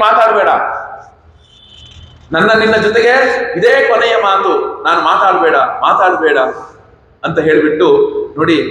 ನಾನು ಎಂಥದ್ದು ಅಂದ್ರೆ, ಆ ಒಂದು ರಾಮನು ಇಲ್ಲೊಂದು ಮಾತನ್ನು ಹೇಳ್ತಾನೆ, ನತ್ವಂ ಅಶ್ವಪದೇ ಕನ್ಯಾ ಧರ್ಮರಾಜಸ್ಯ ಧೀಮತಃ. ನೀನು ದಶರಥನ ಹೆಂಡತಿಯಾಗಕ್ಕೂ ನಾಲಾಯಕ್. ನಿಮ್ಮ ಅಪ್ಪ ಅಶ್ವಪತಿ ರಾಜನ ಮಗಳಾಗಕ್ಕೂ ನಾಲಾಯಕ್. ಅಶ್ವಪತಿ ರಾಜ ಎಂಥ ಧರ್ಮಾತ್ಮ ಅವನು ನೋಡಿ. ನಿಜವಾದ ಅಧಿಕಾರ ಇರುವಂತಹ ಮನುಷ್ಯ ಭರತ. ಯಾಕೆ ಅಂದ್ರೆ ಅವನು ಹುಟ್ಟದಾಗಿಂದ ಇಲ್ಲಿವರೆಗೇನು ಬೆಳೆದಂಥದ್ದು ಅವರ ಅಜ್ಜನ ಜೊತೆಗೆ. ಅವನ ಧರ್ಮ ಪ್ರಜ್ಞೆ ಏನು ಅನ್ನೋದು ಭರತನಿಗೆ ತುಂಬಾ ಚೆನ್ನಾಗಿ ಗೊತ್ತಿರುತ್ತೆ. ಅವನು ಹೇಳ್ತಾನೆ. ಆದ್ರಿಂದ ಎಂಥದ್ದು ಅಂದ್ರೆ, ಹೇಳಿದ್ಮೇಲೆ ರಾಮನ ಮೇಲೆ ಎಂತಹ ಭಾವನೆಯನ್ನು ಇಟ್ಟಿದ್ದ ಗೊತ್ತಾ ಭರತ? ಹೇಳ್ತಾನೆ, ಯತ್ವಯ ಧಾರ್ಮಿಕೋ ರಾಮಃ ನಿತ್ಯಂ ಸತ್ಯಪರಾಯಣಃ ವನ ಪ್ರಸ್ಥಾಪಿತೋ ದುಃಖಾತ್ ಪಿತಾಚ ತ್ರಿಧವಂಗತಃ ಯತ್ ಪ್ರಧಾನಸಿ ತತ್ಪಾಪಂ ಮಯಿ ಪಿತ್ರಾ ವಿನಾಕೃತೆ ಭ್ರಾತೃಭ್ಯಾಂಚ ಪರಿತ್ಯಕ್ತೆ ಸರ್ವಲೋಕಸ್ಯ ಚಾಪ್ರಿಯೇ. ಅಯ್ಯೋ, ನನ್ನ ತಂದೆಯನ್ನ ಕಳೆದುಕೊಂಡೆ, ನನ್ನ ಅಣ್ಣ ತಮ್ಮಂದಿರು ಬಿಟ್ಟು ಹೋದ್ರು, ಇಡೀ ಸಮಸ್ತ ಜನರ ವಿಶ್ವಾಸವನ್ನ ಕಳೆದುಕೊಂಡೆ ನಾನು ನಿನ್ನಿಂದ. ಎಲ್ಲರೂ ಕೂಡ ನನ್ನನ್ನ ತಪ್ಪು ದೃಷ್ಟಿಯಿಂದಲೇ ನೋಡುವಂತೆ ಮಾಡಿದ್ಯಲ್ಲಮ್ಮ. ಎಲ್ಲರೂ ನನ್ನ ತಪ್ಪು ದೃಷ್ಟಿಯಿಂದಲೇ ಮಾಡುತ್ತಲ್ಲ. ಯಾಕೆ? ಜ್ಯೇಷ್ಠಂ ಪಿತೃಸಮಂ ರಾಮ ಅಂದ್ರೆ ಯಾರು? ನನ್ನ ತಂದೆಗೆ ಸಮನಾದಂಥವನವನು. ಇಂಥದ್ದನ್ನ ನೀನು ಮಾಡ್ಬಿಟ್ಟಿಯಲ್ಲ. ಎಷ್ಟೆಲ್ಲ ಒಂದು ದೊಡ್ಡದಾಗಿ ದುಃಖವನ್ನ ಮಾಡಿದ ಮೇಲೆ ಹೇಳ್ತಾರೆ, ಅಹಂ ನಾಸ್ತಿ ಪುತ್ರ ಸಮಪ್ರಿಯ. ಎಂಥದ್ದು ಅಂದ್ರೆ, ಒಂದು ಹೇಳ್ಬೇಕಾದ್ ನೋಡಪ್ಪ, ನಿಜವಾಗ್ಲೂ ಮಕ್ಕಳನ್ನ ಬಿಟ್ರೆ ತಾಯಿಗೆ ಇನ್ನೊಬ್ಳು ಗತಿ ಇಲ್ಲ ಅಂತ ಹೇಳ್ತಾರಪ್ಪ. ಆದ್ರಿಂದ ನಿನ್ನ ಒಂದು ಒಳ್ಳೇದಾಗ್ಲಿ, ನಿನಗೆ ಮಂಗಳವಾಗಲಿ ಅನ್ನುವಂತಹ ದೃಷ್ಟಿಯಿಂದ ಇಂಥದ್ದನ್ನು ಮಾಡಿದೆ ಅಂತ ಹೇಳಿದ ಮೇಲೆ, ಭರತ ನೀನು ಈಗ ನನ್ ಕೈ ಬಿಡ್ಬೇಡ ಕಣೋ, ನೀನೂ ಕೈ ಬಿಟ್ಬಿಟ್ರೆ ನನಗೇನೋ ಗತಿ, ನನಗೇನೋ ಗತಿ, ಇಷ್ಟೆಲ್ಲ ಆಯ್ತಾ ಅಂತಿದ್ಯಲ್ಲಪ್ಪ, ಇಷ್ಟೆಲ್ಲ ಮಾಡಿ ನಾನು ಏನ್ ಮಾಡ್ಲಿ, ನೀನು ಕೈ ಬಿಟ್ಬಿಟ್ರೆ, ಅಪ್ಪನೂ ಹೊರಟೋದ, ನೀನೂ ನನಗ್ ಬೈತಿದೀಯಾ, ನೀನೂ ನನ್ ಕೈ ಬಿಟ್ಬಿಟ್ರೆ ನನ್ಗೇನು ಗತಿ ಅಂತ ಹೇಳಿದ ಮೇಲೆ, ನಹ್ಯಹಂ ಪಾಪ ಸಂಕಲ್ಪೆ ಪಾಪೇ ಪಾಪಂ ತ್ವಯಾಕೃತ ಶಕ್ತೋ ಧಾರಯಿತು ಪೌರೈಹಿ ಶ್ರುತಕಂಠೈರ್ ನಿರೀಕ್ಷಿತ. ನಾನು ಹೋಗ್ತೇನೆ, ಅಣ್ಣನಿಗೆ ಹೆಂಗ್ ಬೇಕೋ ಹಂಗೆ ಸಮಾಧಾನ ಮಾಡಿಕೊಂಡು ಅಣ್ಣನನ್ನ ನಾನು ಕರ್ಕೊಂಡು ಬರ್ತೇನೆ, ಹೇಗಾದ್ರೂ ಮಾಡಿ ನನ್ನ ಕೀರ್ತಿಯನ್ನು ನಾನು ಉಳಿಯುವಂತೆ ನಾನು ನೋಡ್ಕೊಳ್ತೇನೆ. ಆ ಕಾಡಿಗೆ, ಮುನಿಗಳಿರುವಂತಹ ಕಾಡಿಗೆ ನಾನಾರೂ ಇದ್ದು ಅಣ್ಣನನ್ನ ಅಯೋಧ್ಯೆಗೆ ನಾನು ಕಳಿಸಿ ಅಯೋಧ್ಯೆ ಕಳಿಸಿಕೊಂಡು ರಾಜನನ್ನು ಮಾಡ್ತೇನೆ. ನೀನ್ ಏನ್ ಮಾಡ್ತಿ ಅಂತ ಪದೇ ಪದೇ ಕೇಳ್ತೀನಿ ನನ್ನನ್ನ. ಸಾತ್ ತೊಮಗ್ನಿಂ ಪ್ರವಿಶ, ಅಪ್ಪನ ಪಕ್ಕ ಇನ್ನೊಂದು ಚಿತೆ ಸಿದ್ಧ ಮಾಡ್ತೀನಿ, ಹೋಗಿ ಅಗ್ನಿಗೆ ಬೀಳು ಅಂತ. ಮತ್ತಿನ್ನೇನೋ ಸ್ವಯಂವ ದಂಡಕಾನ್ವಿಷ, ರಾಜ ಭಟರಿಗೆ ಹೇಳ್ತೀನಿ ಇವ್ನು ಹೋಗಿ ಕಾಡಿಗೆ ಬಿಟ್ಟು ಬರ್ರಿ ಅಂತ, ಕಾಡಿಗೆ ಹೋಗು. ಮತ್ತಿನ್ನೇನು ರಜ್ಜುಂ ಬಧ, ನಿಂಕ ಇಲ್ಲೋಗ್ಕೊಳೋ ಬರತಾ, ನನಗೆ ಅಗ್ನಿಗೆ ಬೀಳಕ್ಕೆ ಭಯ ಆಗುತ್ತೆ, ಕಾಡಿಗೆ ಹೋಗಿ ಭಯ ಆಗುತ್ತೆ ಅಂದ್ರೆ ಅರಮನೆಯಲ್ಲಿ ಒಂದು ಇಷ್ಟುದ ಹಗ್ಗ ತಂದ್ಕೊಡ್ತೀನಿ, ಎಲ್ಲರೂ ನೇತ್ ಹಾಕೋ. ನಮಗೆ ಅನ್ಸುತ್ತೆ ಇದು ಅಮ್ಮನ ಮೇಲಿನ ಕೋಪಕ್ಕೆ ಮಾತಾಡ್ತಿರುವಂಥದ್ದಲ್ಲ, ಅವಳು ಮಾಡಿದ ಕಾರ್ಯದ ಒಂದು ದುಷ್ಟತನಕ್ಕೆ ಮಾಡ್ತಾ ಇರುವಂಥದ್ದು. ಅದರ ಪ್ರಭಾವ ಏನಾಯ್ತು? ಈ ಎಲ್ಲಾ ಮಾತಿಗೂ ಕೂಡ ರಾಮಚಂದ್ರನು ಭರತನಿಗೆ ಹೇಳ್ತಾನೆ, ಎಂಥ ಉಪದೇಶವನ್ನ ಮಾಡ್ತಾನೆ ಗೊತ್ತಾ? ಇನ್ನೇನು ದೊಡ್ಡ ಗತಿ ಇಲ್ಲ, ಕೃತಕೃತ್ಯೋ ಭವಿಷ್ಯಾಮಿ ವಿಪ್ರವಾಸಿತ ಕಲ್ಮಶಃ. ನೋಡಪ್ಪ, ನಾನು ಹೇಗಾದ್ರೂ ಮಾಡಿ ರಾಮನನ್ನ ಕರ್ಕೊಂಡು ಬರ್ತೀನಿ, ಕರ್ಕೊಂಡು ಬಂದು ರಾಮನಿಗೆ ಕಾಲಿನ ಕೆಳಗಡೆಗೆ ನನ್ನ ರಾಜ್ಯವನ್ನ ಅರ್ಪಿಸಿ ನಾನು ಕೃತಕೃತ್ಯನಾದೆ ಅಂತ ಹೇಳ್ತೇನೆ. ಹೇಳಿದ ಮೇಲೆ ಅವನು ಜೋರಾಗಿ ಅಮ್ಮನೊಟ್ಟಿಗೆ ಮಾತನಾಡ್ತಿರ್ತಾನೆ. ಮಾತನಾಡಬೇಕಾದ್ರೆ ಏನಾಗುತ್ತೆ ಅಂದ್ರೆ, ಮಂತ್ರಿಗಳು ಬರ್ತಾರೆ, ದಶರಥನ 8 ಜನ ಮಂತ್ರಿಗಳು, ಅವರೆಲ್ಲರೂ ಬರ್ತಾರೆ. ಮಂತ್ರಿಗಳು ಬಂದಾಗ, ಮಂತ್ರಿಗಳು ಬಂದ ತಕ್ಷಣ ಮಹಾರಾಜ ಯಾವಾಗ ಬಂದ್ರಿ, ಮಹಾರಾಜ ಯಾವಾಗ ಬಂದ್ರಿ ಅಂದ್ಬಿಡ್ತಾರೆ. ತಕ್ಷಣ ಭರತ ಹಿಂಗ್ ಕುಸಿದು ಬಿದ್ದು ಹೇಳ್ತಾನೆ, ಇನ್ನು ಮುಂದೆ ನನ್ನನ್ನ ಮಹಾರಾಜ ಎಂಬ ಶಬ್ದದಿಂದ ನೀವು ಕರಿಬೇಡಿ, ಮಹಾರಾಜ ಎಂಬ ಒಂದು ಶಬ್ದದಿಂದ ಕರಿಬೇಡಿ. ಅವನ ಮುಂದೆ ಏನ್ ಹೇಳ್ತಾರೆ ಗೊತ್ತಾ ಮಂತ್ರಿಗಳ ಮುಂದೆ? ರಾಜ್ಯನ್ನ ಕಾಮಯೇ ಜಾತು ಮಂತ್ರಯೇ ನಾಪಿ ಮಾತರಂ ಅಭಿಷೇಕನ್ನ ಜಾನಾಮಿ ಯೋಭೂತ್ ರಾಜ್ಞಾ ಸಮೀಕ್ಷಿತ ವಿಪ್ರಕೃಷ್ಣೇ ಹಿಯಂ ದೇಶೆ ಶತ್ರುಘ್ನ ಸಹಿತೋ ವಸಂ ವನವಾಸನ್ನ ಜಾನಾಮಿ ರಾಮಸ್ಯಾಹಂ ಮಹಾತ್ಮನಃ. ಅಯ್ಯೋ ನಾನು ಎಂದೂ ಕೂಡ ಈ ಒಂದು ಅಯೋಧ್ಯ ನಗರಿಯನ್ನ ನಾನು ಬಯಸಿದಂಥವನಲ್ಲ. ನನಗೆ ಅಯೋಧ್ಯ ಪಟ್ಟಣದ ರಾಜ್ಯ ಬೇಕು ಅಂತ ಯಾವತ್ತೂ ಕೂಡ ಅಮ್ಮನೊಟ್ಟಿಗೆ ನಾನು ಮಾತನಾಡಿದವನಲ್ಲ, ಮಂತ್ರಯೇ ಮಾತನಾಡಿದವನಲ್ಲ. ಮಹಾರಾಜನು ಸಂಕಲ್ಪಿಸಿದಂತಹ ಪಟ್ಟಾಭಿಷೇಕದ ವಿಷಯ ನನಗೆ ಗೊತ್ತೇ ಇಲ್ಲ. ರಾಮನಿಗೆ ಪಟ್ಟಾಭಿಷೇಕ ಮಾಡಬೇಕು ಅಂತ ಅನ್ಕೊಂಡ್ರಲ್ಲ, ಆ ಪಟ್ಟಾಭಿಷೇಕದ ವಿಷಯ ನನಗೆ ತಿಳಿಯಲೇ ಇಲ್ಲ. ನಾನು ಮತ್ತು ಶತ್ರುಘ್ನ ದೂರದ ವಿಷಯದಲ್ಲಿದ್ವಿ. ಆಮೇಲೆ ಅಣ್ಣ ಕಾಡಿಗೆ ಹೋಗಿದ್ದಂತೂ ಈಗ ನನಗೆ ಅಮ್ಮ ಹೇಳಿದ ಮೇಲೆ ಗೊತ್ತಾಯ್ತು. ನನಗೆ ಗೊತ್ತಿಲ್ಲ, ನೀವ್ಯಾರೂ ಕೂಡ ನನ್ನ ಮೇಲೆ ತಪ್ಪು ತಿಳ್ಕೊಂಬೇಡಿ. ಯಾಕೆ ತಪ್ಪು ತಿಳ್ಕೊಂಬೇಡಿ ಅಂತ ಗೊಳೋ ಅಂತ ಮಂತ್ರಿಗಳೆದುರಿಗೆ ಹೇಳ್ತಾನೆ. ತಕ್ಷಣ ಯಾವಾಗ ಮಂತ್ರಿಗಳೆದುರಿಗೆ ಜೋರು ಮಾತಾಡ್ತಿರ್ತಾನೆ, ಕೌಸಲ್ಯ ಮಾತೆಗೆ ಭರತ ಬಂದಿರೋ ವಿಷಯ ಗೊತ್ತಾಗುತ್ತೆ. ಆಗ ಸುಮಿತ್ರೆಗೆ ಹೇಳ್ತಾಳೆ ನೋಡಿ, ಆಗತಃ ಕ್ರೂರ ಕಾರ್ಯಾಯ ಕೈಕೇಯ್ಯ ಭರತಸ್ಸುತ ತಮಹಂ ದ್ರಷ್ಟುಮಿಚ್ಛಾಮಿ ಭರತಂ ದೀರ್ಘದರ್ಶಿನ. ನೋಡಿ ಹೇಗಿದೆ ಮಾತು, ಬಂದ್ಬಿಟ್ಟ ಆ ಕೆಟ್ಟ ತಾಯಿಯ ಮಗ, ಕ್ರೂರ ಕಾರ್ಯಾಯ ಕೆಟ್ಟ ಕೆಲಸ ಮಾಡೋ ತಾಯಿಯ ಮಗ ಆ ಭರತ ಬಂದ್ಬಿಟ್ಟ. ಅವನನ್ನು ಈಗಲೇ ನಾನು ನೋಡ್ಬೇಕು ಅಂತ ಹೇಳ್ತೀನಿ. ಭರತಂ ದೀರ್ಘದರ್ಶಿನ. ಇಲ್ಲಿ ದೀರ್ಘದರ್ಶಿ ಅಂದ್ರೆ 2 ಅರ್ಥವನ್ನ ಮಾಡ್ಬೋದು ನಾವು. ನೋಡಿ ಎಷ್ಟು ಚೆನ್ನಾಗಿದೆ. ಒಂದು, ತುಂಬಾ ಸಾತ್ವಿಕನಾದಂಥವನು ಮತ್ತು ವಿಚಾರಶೀಲನು ದೀರ್ಘದರ್ಶಿಯೂ ಆದಂತಹ ಭರತನನ್ನ ನಾನು ನೋಡ್ಬೇಕು ಅಂತ ಒಳ್ಳೆ ತರ ಅರ್ಥ ಮಾಡ್ಬೋದು. ಆದ್ರೆ ಈ ಒಳ್ಳೆ ತರ ಅರ್ಥ ಮಾಡೋದು ಕೌಸಲ್ಯ ಈಗಿನ ಮನಸ್ಸಿನ ಸ್ಥಿತಿಗೆ ಅಷ್ಟೊಂದು ಆಗೋದಿಲ್ಲ. ಇದು ಹೆಂಗ ಅರ್ಥ ಮಾಡ್ಬೇಕು ಗೊತ್ತಾ? ಮಾಡದೆಲ್ಲ ಮಾಡಿಬಿಟ್ಟು ಎಲ್ಲೋ ಹೋಗಿ ಕುತ್ಕೊಂಡಿದ್ದಲ್ಲ ಆ ಭರತ ಬಂದಿದ್ದಾನೆ ಕರ್ಕೊಂಬ. ಈಗ ನಾವೆಲ್ಲ ನೋಡಬಹುದು, ಯಾವುದೋ ಒಂದು ದೊಡ್ಡ ಒಂದು ಕೊಲೆನೋ ಸುಲಿಗೆನೋ ಏನೋ ಆಗ್ಬಿಡುತ್ತೆ ಅನ್ಕೊಳ್ಳಿ. ತಕ್ಷಣ ಅದಕ್ಕೆ ಮಹಾ ಅಪರಾಧಿ ಒಬ್ಬ ಇರ್ತಾನೆ. ಆ ಮಹಾ ಅಪರಾಧಿ ಏನ್ ಹೇಳ್ತಾನೆ ಗೊತ್ತಾ? ಸ್ವಾಮಿ, ಅವತ್ತಿನ ದಿನ ನಾನು ಇಲ್ಲೇ ಇಲ್ಲ, ನಾನು ಎಲ್ಲೋ ಇದ್ದೆ, ನನ್ಗೆ ಗೊತ್ತೇ ಇಲ್ಲ ಅಂತಾನೆ. ಮಾಡದೆಲ್ಲ ಅವನೇ ಮಾಡಿರ್ತಾನೆ. ಮಾಡದೆಲ್ಲವೂ ಕೂಡ ಏನ್ ಮಾಡಿರ್ತಾನೆ? ಅವನೇ ಮಾಡಿರ್ತಾನೆ. ಮಾಡಿದ ಮೇಲೆ ಏನ್ ಹೇಳ್ತಾನೆ ಅವನು? ಮಾಡಿದ ಮೇಲೆ ಏನ್ ಹೇಳ್ತಾನೆ ಗೊತ್ತಾ? ನನಗೆ ಗೊತ್ತೇ ಇಲ್ಲ ಸ್ವಾಮಿ, ನಾನು ನನ್ನ ಫ್ರೆಂಡ್ ಮಕ್ಕಳ ಜೊತೆಗೆ ಯಾವ್ದೋ ಒಂದು ಕಡೆಗೆ ನಾನೇನ್ ಮಾಡಿದ್ದೆ, ತುಂಬಾ ದೂರಿಗೆ ಅದು ದೇವಸ್ಥಾನಕ್ಕೆ ಹೋಗಿದ್ದೆ ನಾನು, ಅಥವಾ ನಾ ಇನ್ನೊಂದು ಯಾರ ಜೊತೆಗೂ ಮೀಟಿಂಗ್ ಹೋಗಿದ್ದೆ. ಎಲ್ಲಾ ಪ್ಲಾನ್ ಮಾಡ್ಬಿಟ್ಟು ಎಲ್ಲದನ್ನು ರೆಡಿ ಸೆಟ್ಲ್ ಮಾಡಿಬಿಟ್ಟು ಇವ್ರು ಹೋಗಿ ಅಲ್ಲಿ ಕುತ್ಕೊಂಡ್ನಲ್ಲ, ದೀರ್ಘದರ್ಶಿ. ಈ ಟೋನ್ ಹೇಳಿದ್ರೇನೆ ಚೆನ್ನಾಗಿರುತ್ತೆ ಕೌಸಲ್ಯ ಬಾಯಲ್ಲಿ. ದೀರ್ಘದರ್ಶಿ ಅಂದ್ರೆ ಒಳ್ಳೆ ತರನೂ ಅರ್ಥ. ಆದ್ರೆ ಹಿಂದಿನ ವಾಕ್ಯ ನೋಡಿ, ಬಂದ್ಬಿಟ್ಟ ಕೈಕೇಯಿ ಮಗ, ಕೆಟ್ಟ ಕೆಲಸ ಮಾಡೋ ಕೈಕೇಯಿಯ ಮಗ ಅಂತ ಭರತನಿಗೆ ಚುಚ್ಚಿ ಮಾತಾಡಿದಾಗ ಮುಂದೆ ದೀರ್ಘದರ್ಶಿ ಇದ್ರೆ ಒಳ್ಳೇನ್ ಮಾತಾಡಕ್ ಸಾಧ್ಯ ಇಲ್ಲ. ಈ ಟೋನ್ ಅನ್ನು ಮನಸ್ಸಲ್ಲಿ ಇಟ್ಕೊಂಡೇ ಮಾತಾಡಿದಾಳೆ ಅಂತ ನಾವು ತಿಳ್ಕೋಬೇಕು. ಈ ಟೋನ್ ಅನ್ನ ಇಟ್ಕೊಂಡಿದ್ದಾಳೆ ನೋಡಿ. ಆಗ ಏನಾಗುತ್ತೆ ಅಂದ್ರೆ ತಕ್ಷಣ ಅವಳಿಗೆ ಎದ್ದೇಳಕ್ ಆಗ್ತಿಲ್ಲ, ನಿಂತ್ಕೊಳಕ್ ಆಗ್ತಿಲ್ಲ. ಅವಳು ಅಂದ್ರೂ ಭರತ ಇರುವಂತಹ ಜಾಗಕ್ಕೆ ಬರ್ತೇನೆ ಅಂತ ಬರ್ಬೇಕಾದ್ರೆ ಏನಾಗುತ್ತೆ ಅಂದ್ರೆ ದಾರಿ ಮಧ್ಯದಲ್ಲೇ ಕೌಸಲ್ಯ ಮಾತು ಬಿದ್ದು ಬಿಡ್ತಾಳೆ. ತಕ್ಷಣ ಬಂದಾಗ ಏನಾಗುತ್ತೆ ಅಂದ್ರೆ ನೋಡಿ, ಮೊದಲು ದಶರಥ ತಪ್ಪು ತಿಳ್ಕೊಂಡ ಭರತನನ್ನ, ರಾಮನನ್ನ ಕರೆದು ಪಟ್ಟಾಭಿಷೇಕದ ಹಿಂದೆ ಅಂದಾಗ ಭರತ ದೂರದಲ್ಲಿದನಪ್ಪ, ಈಗಲೇ ಪಟ್ಟಾಭಿಷೇಕ ನೀ ಮಾಡ್ಕೊಂಡ್ಬಿಡು, ಮನುಷ್ಯರ ಮನಸ್ಸು ಅರ್ಥ ಆಗೋಲ್ಲ, ಹೇಗಾದ್ರೂ ಚೇಂಜ್ ಆಗ್ಬೋದು ಅಂತ. ಆಗ ಭರತನ ಬಗ್ಗೆ ತಪ್ಪು ದಶರಥ ತಿಳ್ಕೊಂಡ, ಕೈಕೇಯಿ ತಿಳ್ಕೊಂಡು, ಮೂರನೇವರು ಆ ಮಂತ್ರಿ ಮಂಡಳದ 8 ಜನ ತಿಳ್ಕೊಂಡ್ರು, 4ನೇವಳು ಕೌಸಲ್ಯ. ಭರತ ಬಂದು ಅಮ್ಮ ಬಿದ್ದುಬಿಟ್ಟಲ್ಲ ಅಂತ ಈ ಕೈ ಹಿಡಿದು ಎದ್ದೇಳ್ತಾನೆ. ಎದ್ದಾಗ ಏನಂತ ಹೇಳ್ಬೇಕಾ? ಅಪ್ಪ ಭರತ, ಎಲ್ಲ ನೀನ್ ಅನ್ಕೊಂಡಂಗೆ ಆಯ್ತೇನಪ್ಪ ಅಂತ ಅನ್ಬೋದಾ ಭರತನಿಗೆ? ಆ ಧರ್ಮಾತ್ಮ ಭರತನಿಗೆ ಈ ಮಾತು ಹೇಳ್ಬೋದ ಅವಳು? ಅಪ್ಪ ಭರತ, ಎಲ್ಲವೂ ನೀನ್ ಅನ್ಕೊಂಡಂಗೆ ಆಯ್ತೇನಪ್ಪ ಅಂತ. ಅಯ್ಯೋ ನೋಡಪ್ಪ, ಇದಂತೆ ರಾಜ್ಯ ಕಾಮಸ್ಯ ರಾಜ್ಯಂ ಪ್ರಾಪ್ತಂ ಅಕಂಟಕಂ ಸಂಪ್ರಾಪ್ತಂ ಬತ ಕೈಕೇಯ ಶೀಘ್ರಂ ಕ್ರೂರೇಣ ಕರ್ಮ.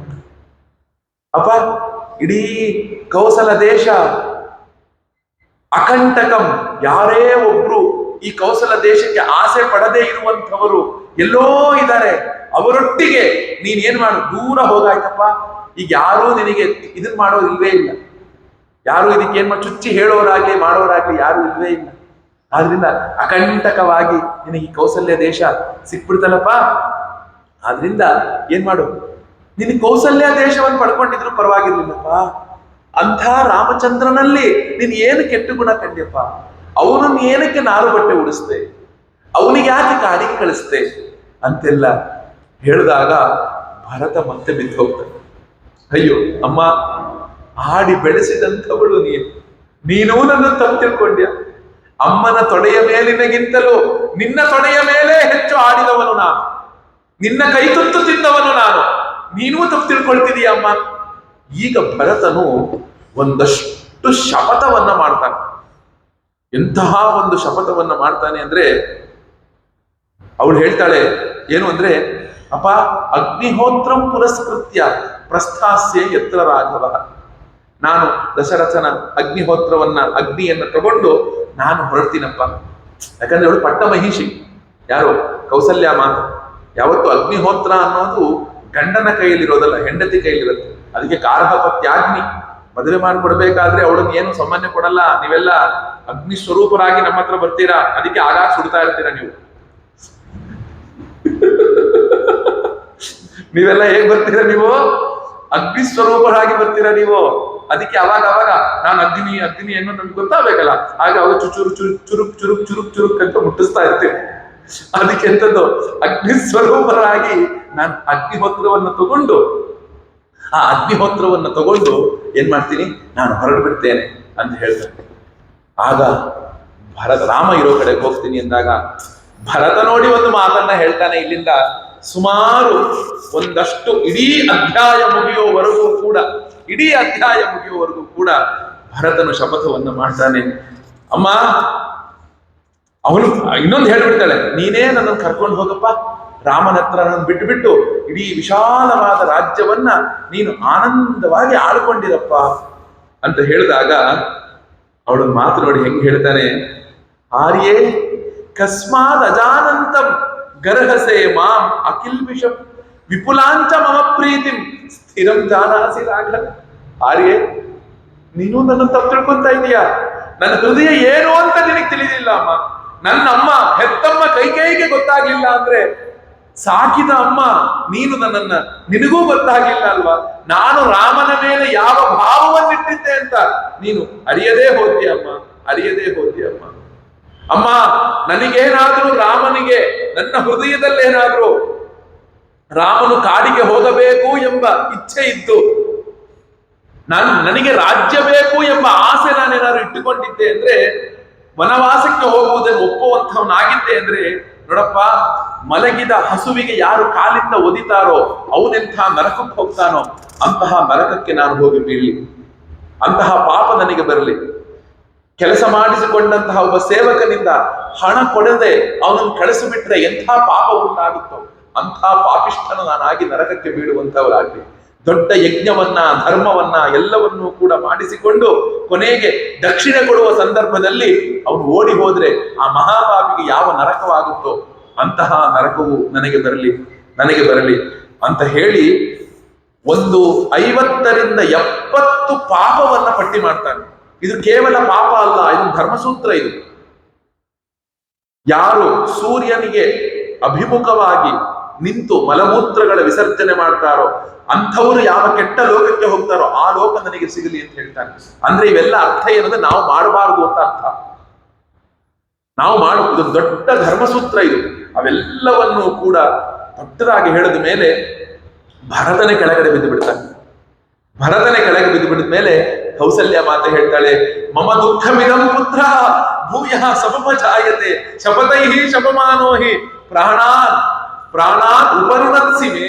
ಅಯ್ಯೋ ಮಗು, ಸಾಕ್ ಮಾಡು, ಇನ್ನು ಹೇಳ್ಬೇಡ.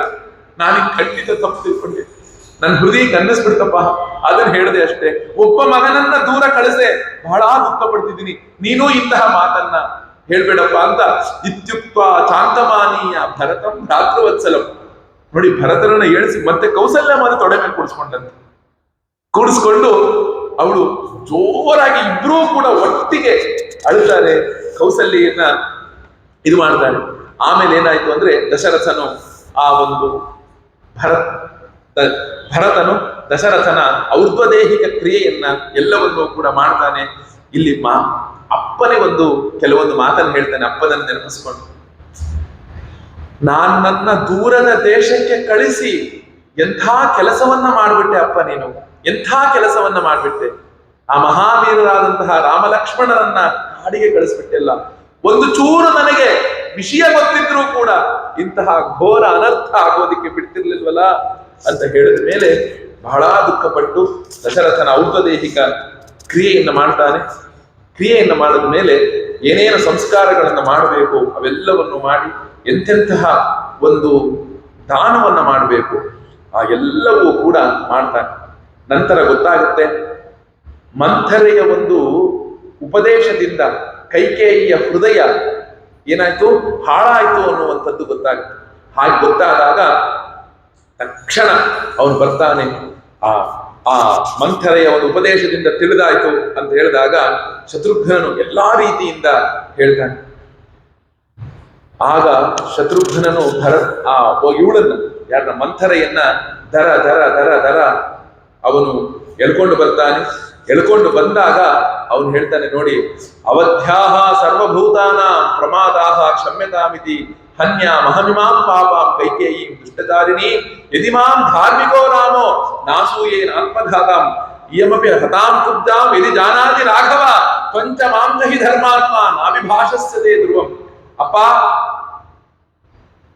ಶತ್ರುಘ್ನ, ಆ ಮಂಥರೆಯನ್ನ ಬಿಟ್ಟುಬಿಡು.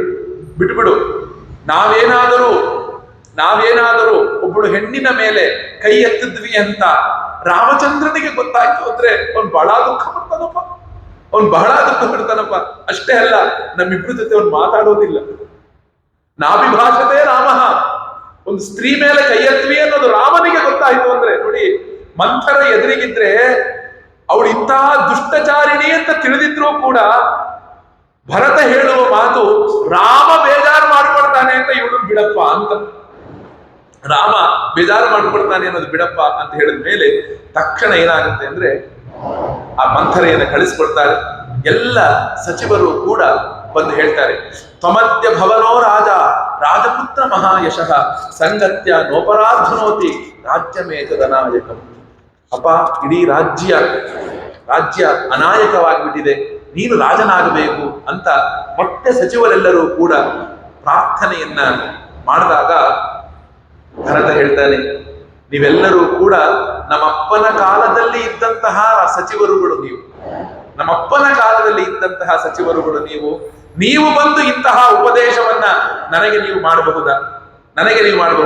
ನಮ್ಮ ವಂಶದಲ್ಲಿ ಅನಾದಿ ಕಾಲದಿಂದಲೂ ನಡೆದುಕೊಂಡು ಬಂದಂತಹ ಒಂದು ರೀತಿ ಏನಪ್ಪಾ ಅಂದ್ರೆ ಜ್ಯೇಷ್ಠ ಪುತ್ರನಿಗೆ ಪಟ್ಟವನ್ನ ಕಟ್ಟಬೇಕು ಅಂತ, ಅವನೇ ರಾಜ್ಯವನ್ನ ಆಳಬೇಕು. ನಾನು ಅವನ ಬದಲಿಗೆ 14 ವರ್ಷ ಕಾಡಲಿರ್ತೀನಿ, ಈಗಲೇ ನಾನು ಹೋಗ್ತೇನೆ ಅಂತ ಹೇಳಿದ ಮೇಲೆ ನಸಕಾಮಾಂ ಕರಿಷ್ಯಾಮಿ ಸ್ವಾಮಿ ಮಾತೃಗಂಧಿನಿ ವನೆ ವತ್ಸ್ಯಾಮ್ಯಹಂ ದುರ್ಗೆ ರಾಮೋ ರಾಜ ಭವಿಷ್ಯತಿ. ಮಾತೃಗಂಧಿನಿ ಅಂದ್ರೆ ಏನು ಅಂತ ಅರ್ಥ ಭರತನು ಹೇಳ್ತಾರೆ. ತಾಯಿ ಅಂತ ಅನ್ನಿಸಿಕೊಂಡಂಥವಳು ಇವಳು. ಯಾರು? ತಾಯಿ ಅಂತ ಅನ್ನಿಸಿಕೊಂಡಂಥವಳು ಇವಳು. ಪೂರ್ಣವಾಗಿ ಹೇಳ್ತಾಳೆ, ಎಂತದ್ದು ನಮ್ಮಮ್ಮನ ಆಸೆಯನ್ನ ನಾನು ಈಡೇರಿಸೋದಿಕ್ಕೆ ಇಷ್ಟಪಡೋದಿಲ್ಲ. ಆದ್ರಿಂದ ನಾನೇ ಕಾಡಲ್ಲಿ ನಾನು ವಾಸ ಮಾಡ್ಕೊಂಡಿರ್ತೇನೆ ಅಂತ ಹೇಳಿದ ಮೇಲೆ ರಾಮನೇ ರಾಜನಾಗ್ತಾನೆ ಅಂತ ಹೇಳ್ತಾಳೆ. ಈ ರೀತಿ ಆದ ಮೇಲೆ ಏನಾಗುತ್ತೆ ಅಂದ್ರೆ ಅಲ್ಲಿ ನೆರೆದಂತಹ ಎಲ್ಲ ಸಜ್ಜನರು ಕೂಡ ಕಣ್ಣೀರನ್ನ ಹಾಕ್ತಾರೆ, ಪೂರ್ಣ ಪ್ರಮಾಣದಲ್ಲಿ ಕಣ್ಣೀರು ಹಾಕ್ತಾರೆ. ಆಗ್ಲಿ ಎಂದಾಗ ಒಂದು ಫರ್ಮಾನನ್ನ ಹೊರಡಿಸ್ತಾನೆ. ಈಗಲೇ ಗುಹನಿಂದ ಎಲ್ಲಿಂದ ಹೆಂಗ್ ಹೋದ ಅಂತ ಗೊತ್ತಿರುತ್ತೆ. ಅಲ್ಲಿಯವರೆಗೆ ರಾಮನು ಹೋದಂತಹ ದಾರಿ ಏನಿದೆ ಅಲ್ಲಿಂದ ಮುಂದಕ್ಕೆ ಪೂರ್ತಿಯಾಗಿ ಮಾರ್ಗ ಸಂಸ್ಕಾರವನ್ನ ಮಾಡಿ, ರಸ್ತೆ ಇತ್ಯಾದಿಗಳೆಲ್ಲವನ್ನೂ ಕೂಡ ಸಿದ್ಧ ಮಾಡಿ, ಹೇಗೆ ಮಾಡಬೇಕು ಎಲ್ಲವೂ ಕೂಡ ನೀವು ಸಿದ್ಧ ಮಾಡಿ. ಹೀಗೆ ಬಂದಾಗ ಈಗಲೇ ನಾವೇನ್ ಮಾಡ್ತಿದ್ದೀವಿ, ರಾಮನನ್ನ ಕರೆದುಕೊಂಡು ಬರಕ್ಕೆ ಹೋಗ್ತಾ ಇದ್ದೀವಿ. ಹೆಂಗ್ ಹೋಗ್ತಿದ್ದೀವಿ? ಸೈನ್ಯದ ಜೊತೆಗೆ ಹೋಗೋಣ. ಇಡೀ ಅಯೋಧ್ಯ ವಾಸಿಗಳೆಲ್ಲರೂ ಕೂಡ ಹೊರಡ್ರಿ ನಮ್ಮ ಜೊತೆಗೆ. ಕಾಡಿನಲ್ಲಿಯೇ ರಾಮನನ್ನ ಪಟ್ಟಾಭಿಷೇಕ ಮಾಡಿ ಬಂಗಾರದ ಪಲ್ಲಕ್ಕಿಯೊಳಗೆ ಕೂಡಿಸಿಕೊಂಡು ರಾಜನನ್ನಾಗಿ ಅಯೋಧ್ಯೆಗೆ ಕರೆದುಕೊಂಡು ಬರೋಣ. ನೀವೆಲ್ಲರೂ ಕೂಡ ಏನ್ ಮಾಡ್ರಿ, ಒಂದು ಪೂರ್ಣ ಪ್ರಮಾಣದಲ್ಲಿ ನೀವು ಏನ್ ಮಾಡಿ, ಮಾರ್ಗವನ್ನ ಸಂಸ್ಕಾರ ಮಾಡಿ. ಯಾಕಂದ್ರೆ ಆನೆ, ಕುದುರೆ, ಜನ ಎಲ್ಲೆಲ್ಲಿ ಡೇರೆಗಳು ಹಾಕಬೇಕು, ಎಲ್ಲೆಲ್ಲಿ ಒಂದು ಆಹಾರ ಪದಾರ್ಥಗಳನ್ನ ಸಾಗಿಸ್ಬೇಕು, ಎಲ್ಲವನ್ನೂ ಕೂಡ ರೆಡಿ ಮಾಡಿ ಅಂತ ಹೇಳ್ತಾರೆ. ಎಷ್ಟು ದಿನ ಬೇಕಾಗುತ್ತೆ ಅಂತ ಹೇಳಿದಾಗ ಬಹಳ ಬೇಗ ಆಗತ್ತೆ, ಬಹಳ ಬೇಗ ಮಾಡ್ತೀವಿ ಅಂತ ಸಾವಿರಾರು ಜನ ಕೆಲಸ ಕಾರ್ಯದನ್ನ ಒಪ್ಪಿಸಿಕೊಂಡು ಮಾಡಿಸ್ತಾನೆ. ಇದು ತುಂಬಾ ಚೆನ್ನಾಗಿದೆ ಆ ಭಾಗ. ಹೆಂಗೆ ರಸ್ತೆ ರೆಡಿ ಮಾಡಿದ್ರು ಅಂತೆಲ್ಲ ಆದ್ಮೇಲೆ ಇನ್ನೇನು ಇವತ್ತು ಹೊರಡಬೇಕು ಅಂತ ಆಗುತ್ತೆ. ಅವತ್ತಿನ ದಿನ ಬೆಳಗ್ಗೆಗೆ ವಸಿಷ್ಠರು ಬರ್ತಾರೆ. ನೋಡಿ, ದಶರಥ, ಕೈಕೇಯಿ, ಸಚಿವರು, ಕೌಸಲ್ಯ, ಮತ್ತೆ ಸಚಿವರು, ಮತ್ತೆ ಹೇಳ್ಬೇಕಾದ್ರೆ ಈಗ ವಸಿಷ್ಠರು ಬರ್ತಾರೆ. ವಸಿಷ್ಠರು ಬಂದು ಹೇಳ್ತಾರೆ, ತತಃ ಪ್ರಬುದ್ಧೋ ಭರತಃ ತಘೋಷಂ ಸನ್ನಿವಸ್ತ್ಯ ನಾಹಂ ರಾಜೇತಿ ಚಾಪ್ಯುಕ್ತ ಶತ್ರುಘ್ನಮಿದಮಬ್ರವೀತ್. ವಸಿಷ್ಠರಿಗಿಂತ ಹಿಂದೆ ಏನಾಗುತ್ತೆ ಅಂದ್ರೆ ಭರತ ಮಲಗಿಬಿಟ್ಟಿರ್ತಾನೆ. ಮಲಗಿದಾಗ ವಂದಿಮಾಗದರು ಬರ್ತಾರೆ. ವಂದಿಮಾಗದರು ಬಂದುಬಿಟ್ಟು ಭರತನಿಗೆ ಹೇಳ್ತಾರೆ, ಭರತ ಉತ್ತಿಷ್ಠ, ಹೇಳಪ್ಪ, ಹೇಳು, ನೀನ್ ಇಂಥವನು ಅಂಥವನು ಎಲ್ಲವನ್ನೂ ಹೇಳು ಅಂತ ವಾದ್ಯ ಘೋಷವನ್ನೆಲ್ಲ ಮಾಡಿಬಿಟ್ಟು ಭರತನಿಗೆ ಏಳಿಸ್ತಾರೆ. ಆ ವಾದ್ಯ ಘೋಷವನ್ನ ಕೇಳ್ಬಿಟ್ಟು ಭರತ ಹೇಳ್ತಾನೆ, ಎಲ್ಲರೂ ನಿಲ್ಲಿಸ್ರಪ್ಪ, ಯಾರು ನನ್ನನ್ನು ಹೊಗಳ್ಬೇಡಿ. ಯಾಕೆ? ನಾಹಂ ರಾಜ, ನಾನು ರಾಜ ಅಲ್ಲ. ನೀವ್ ಯಾವತ್ತೂ ಕೂಡ ನನ್ನನ್ನು ಹೊಗಳಬಾರದು. ನನ್ನ ದೇಶಕ್ಕೆ ರಾಜನಾದವನು ಎಲ್ಲಿ? ಅಲ್ಲಿದ್ದಾನೆ. ಎಲ್ಲಿ? ಕಾಡಲ್ಲಿದ್ದಾನೆ. ಅವನಿಗೆ ನೀವು ಹೊಗಳಬೇಕೇ ಹೊರತು ನನ್ನನ್ನು ನೀವು ಹೊಗಳಬಾರದು ಅಂತ ಆ ವಂದಿಮಾಗದಲ್ಲಿ ನೋಡಿ. ವಂದಿಮಾಗದಲ್ಲಿಗೂ ಕೂಡ ಭರತನ ಅಂಥ ಯೋಗ್ಯತೆ ಇರುವಂತಹ ಒಬ್ಬ ಮನುಷ್ಯ ಎಲ್ಲರ ಹತ್ತಿರ ಹೋಗ್ಬಿಟ್ಟು ತನ್ನನ್ನ ತಾನು ಪ್ರೂವ್ ಮಾಡ್ಕೊಳ್ಳೋ ಪರಿಸ್ಥಿತಿಗೆ ಬಂದಿದ್ದಾನೆ. ನಾನಂಥವನಲ್ಲ, ನಾನಂಥವನಲ್ಲ, ನಮ್ಮಮ್ಮ ಹೇಳಿದ್ದು, ನಮ್ಮಮ್ಮ ಮಾಡಿದ್ದು ಅಂತ. ಆಮೇಲೆ ಏನಾಗುತ್ತೆ ಅಂದ್ರೆ ಆ ಕಷ್ಟಗಳನ್ನ ದಶರಥನು ಹೊರಟು ಹೋದ, ಎಂಥ ಪರಿಸ್ಥಿತಿ ಬಂತು ಅಂತ ಹೇಳಿದ ಮೇಲೆ ವಸಿಷ್ಠರು ಬರ್ತಾರೆ. ವಸಿಷ್ಠರು ಬಂದಾಗ ಅವ್ರು ಹೇಳ್ತಾರೆ ಏನಂದ್ರೆ, ಅಪ್ಪ ನೀನು ರಾಜನಾಗ್ಬಿಡು, ಅಕಂಟಕವಾದಂತಹ ರಾಜ್ಯ ಇದು, ಹೀಗಿರಬಾರ್ದು. ಯಾಕಂದ್ರೆ ರಾಜನಿಲ್ಲ ರಾಜ್ಯದಲ್ಲಿ ಅಂದ್ರೆ ಬೇಕಾದಷ್ಟು ಕೆಟ್ಟ ಕೆಟ್ಟ ಕೆಲಸಗಳು ನಡೆದು ಬಿಡುತ್ತೆ, ಆದ್ರಿಂದ ನೀನು ಆಗು ಅಂತ ಹೇಳಿದಾಗ ವಸಿಷ್ಠರಿಗೆ ಹೇಳ್ತಾರೆ, ಭರತ ಹೇಳ್ತಾನೆ, ವಸಿಷ್ಠರೇ ನೀವು ಕೂಡ ನನ್ನನ್ನ ತಪ್ಪು ತಿಳ್ಕೊಂಡ್ರ? ನೀವು ಕೂಡ ನನ್ನನ್ನ ತಪ್ಪು ತಿಳ್ಕೊಳ್ಳುವಂಥವ್ರಾದ್ರು? ಇಲ್ಲ, ನಾನು ರಾಜನಾಗುವಂಥವನಲ್ಲ. ಅಶ್ವ ಗಜ ಎಲ್ಲ ಕೂಡ ಹೊರಟಿದೆ, ತಾವೂ ಕೂಡ ಏನ್ ಮಾಡ್ಬೇಕು? ಹೊರಡಬೇಕು, ನನ್ನ ಜೊತೆಗೆ ಹೊರಡಬೇಕು. ಯಾಕಂದ್ರೆ ವಸಿಷ್ಠರೇ ರಾಜ ಪುರೋಹಿತರು, ಅಲ್ಲಿ ಪಟ್ಟಾಭಿಷೇಕ ಮಾಡ್ಬೇಕು ಅಂದ್ರೆ ಪುರೋಹಿತರದ್ದು ಹೆಂಗಾಗುತ್ತೆ? ಅದಕ್ಕೆ ನೀವು ಹೊರಡಬೇಕು ಅಂತ ಅನ್ಕೊಂಡು ತಕ್ಷಣ ವಸಿಷ್ಠರಿಗೂ ಹೇಳ್ತಾರೆ, ರಾಮಸ್ತಥಾ ಸತ್ಯಧೃತಿ ಸದಾ ಧರ್ಮ ಮನುಸ್ಮರನ್ ನಾಜಹ ಪಿತುರಾದೇಶಂ ಶಶಿ ಜ್ಯೋತ್ಸ್ನ ವಿಬೋಧಿತಃ ಪಿತೃ ಭ್ರಾತ್ರ ಚತೆ ದತ್ತಂ ರಾಜ್ಯಂ ನಿಹತ ಕಂಟಕಂ ತದ್ಭುಂಶ ಮುದಿತಾಮಾತ್ಯ ಕ್ಷಿಪ್ರಮೇವಾಭಿಷೇಚಯ. ನೋಡಿ ಎಷ್ಟು ಚೆನ್ನಾಗಿ ಹೇಳ್ತಾರೆ ಅಂದ್ರೆ, ಅಪ್ಪ ರಾಮನು ಅಪ್ಪನ ಮಾತನ್ನ ಮೀರುವಂಥವನಲ್ಲಪ್ಪ. ಅವನ ಅಪ್ಪನಿಗೆ ಕೊಟ್ಟಂತಹ ಮಾತನ್ನ ನಡೆಸ್ತಾನವನು, ನಡೆಸಿಯೇ ನಡೆಸ್ತಾನೆ.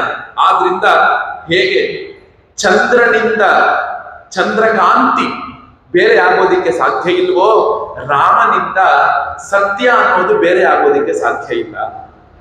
ಸತ್ಯ ಅನ್ನೋದು ಬೇರೆ ಆಗೋದಿಕ್ಕೆ ಸಾಧ್ಯ ಇಲ್ಲಪ್ಪ.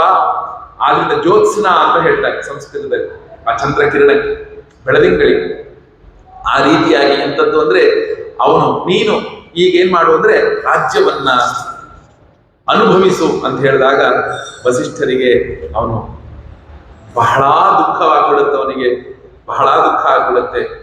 ನೋಡಿ, ಕಥಂ ದಶರಥ ಜಾತಃ ಭವೇತ್ ರಾಜ್ಯಾಪಹಾರಕಃ ರಾಜ್ಯಚ್ಚಾಹಂಚ ರಾಮಸ್ಯ ಧರ್ಮಂ ವಕ್ತುಂ ವಿಹಾರಸಿ. ವಸಿಷ್ಠರೇ, ನೀವು ನಮ್ಮನ್ನು ಒಳ್ಳೆಯ ಮಾರ್ಗದಲ್ಲಿ ನಡೆಸೋರು ನೀವು. ನಾನು ನಮ್ಮಪ್ಪನ ಮಗ, ನಾವ್ ಹೇಳ್ತೀವಲ್ಲ, ನಮ್ಮಪ್ಪನ ಮಗಗಳವನು ನಾನೆಂಗ ಮಾಡ್ಲಿ ಈ ಕೆಲಸನ ಅಂತ ನಾವು ಬೈತೀವಲ್ಲ. ಭರತ ಎಷ್ಟು ಪೊಲೈಟ್ ಆಗಿ ಹೇಳ್ತಿದ್ದಾನೆ ನೋಡಿ.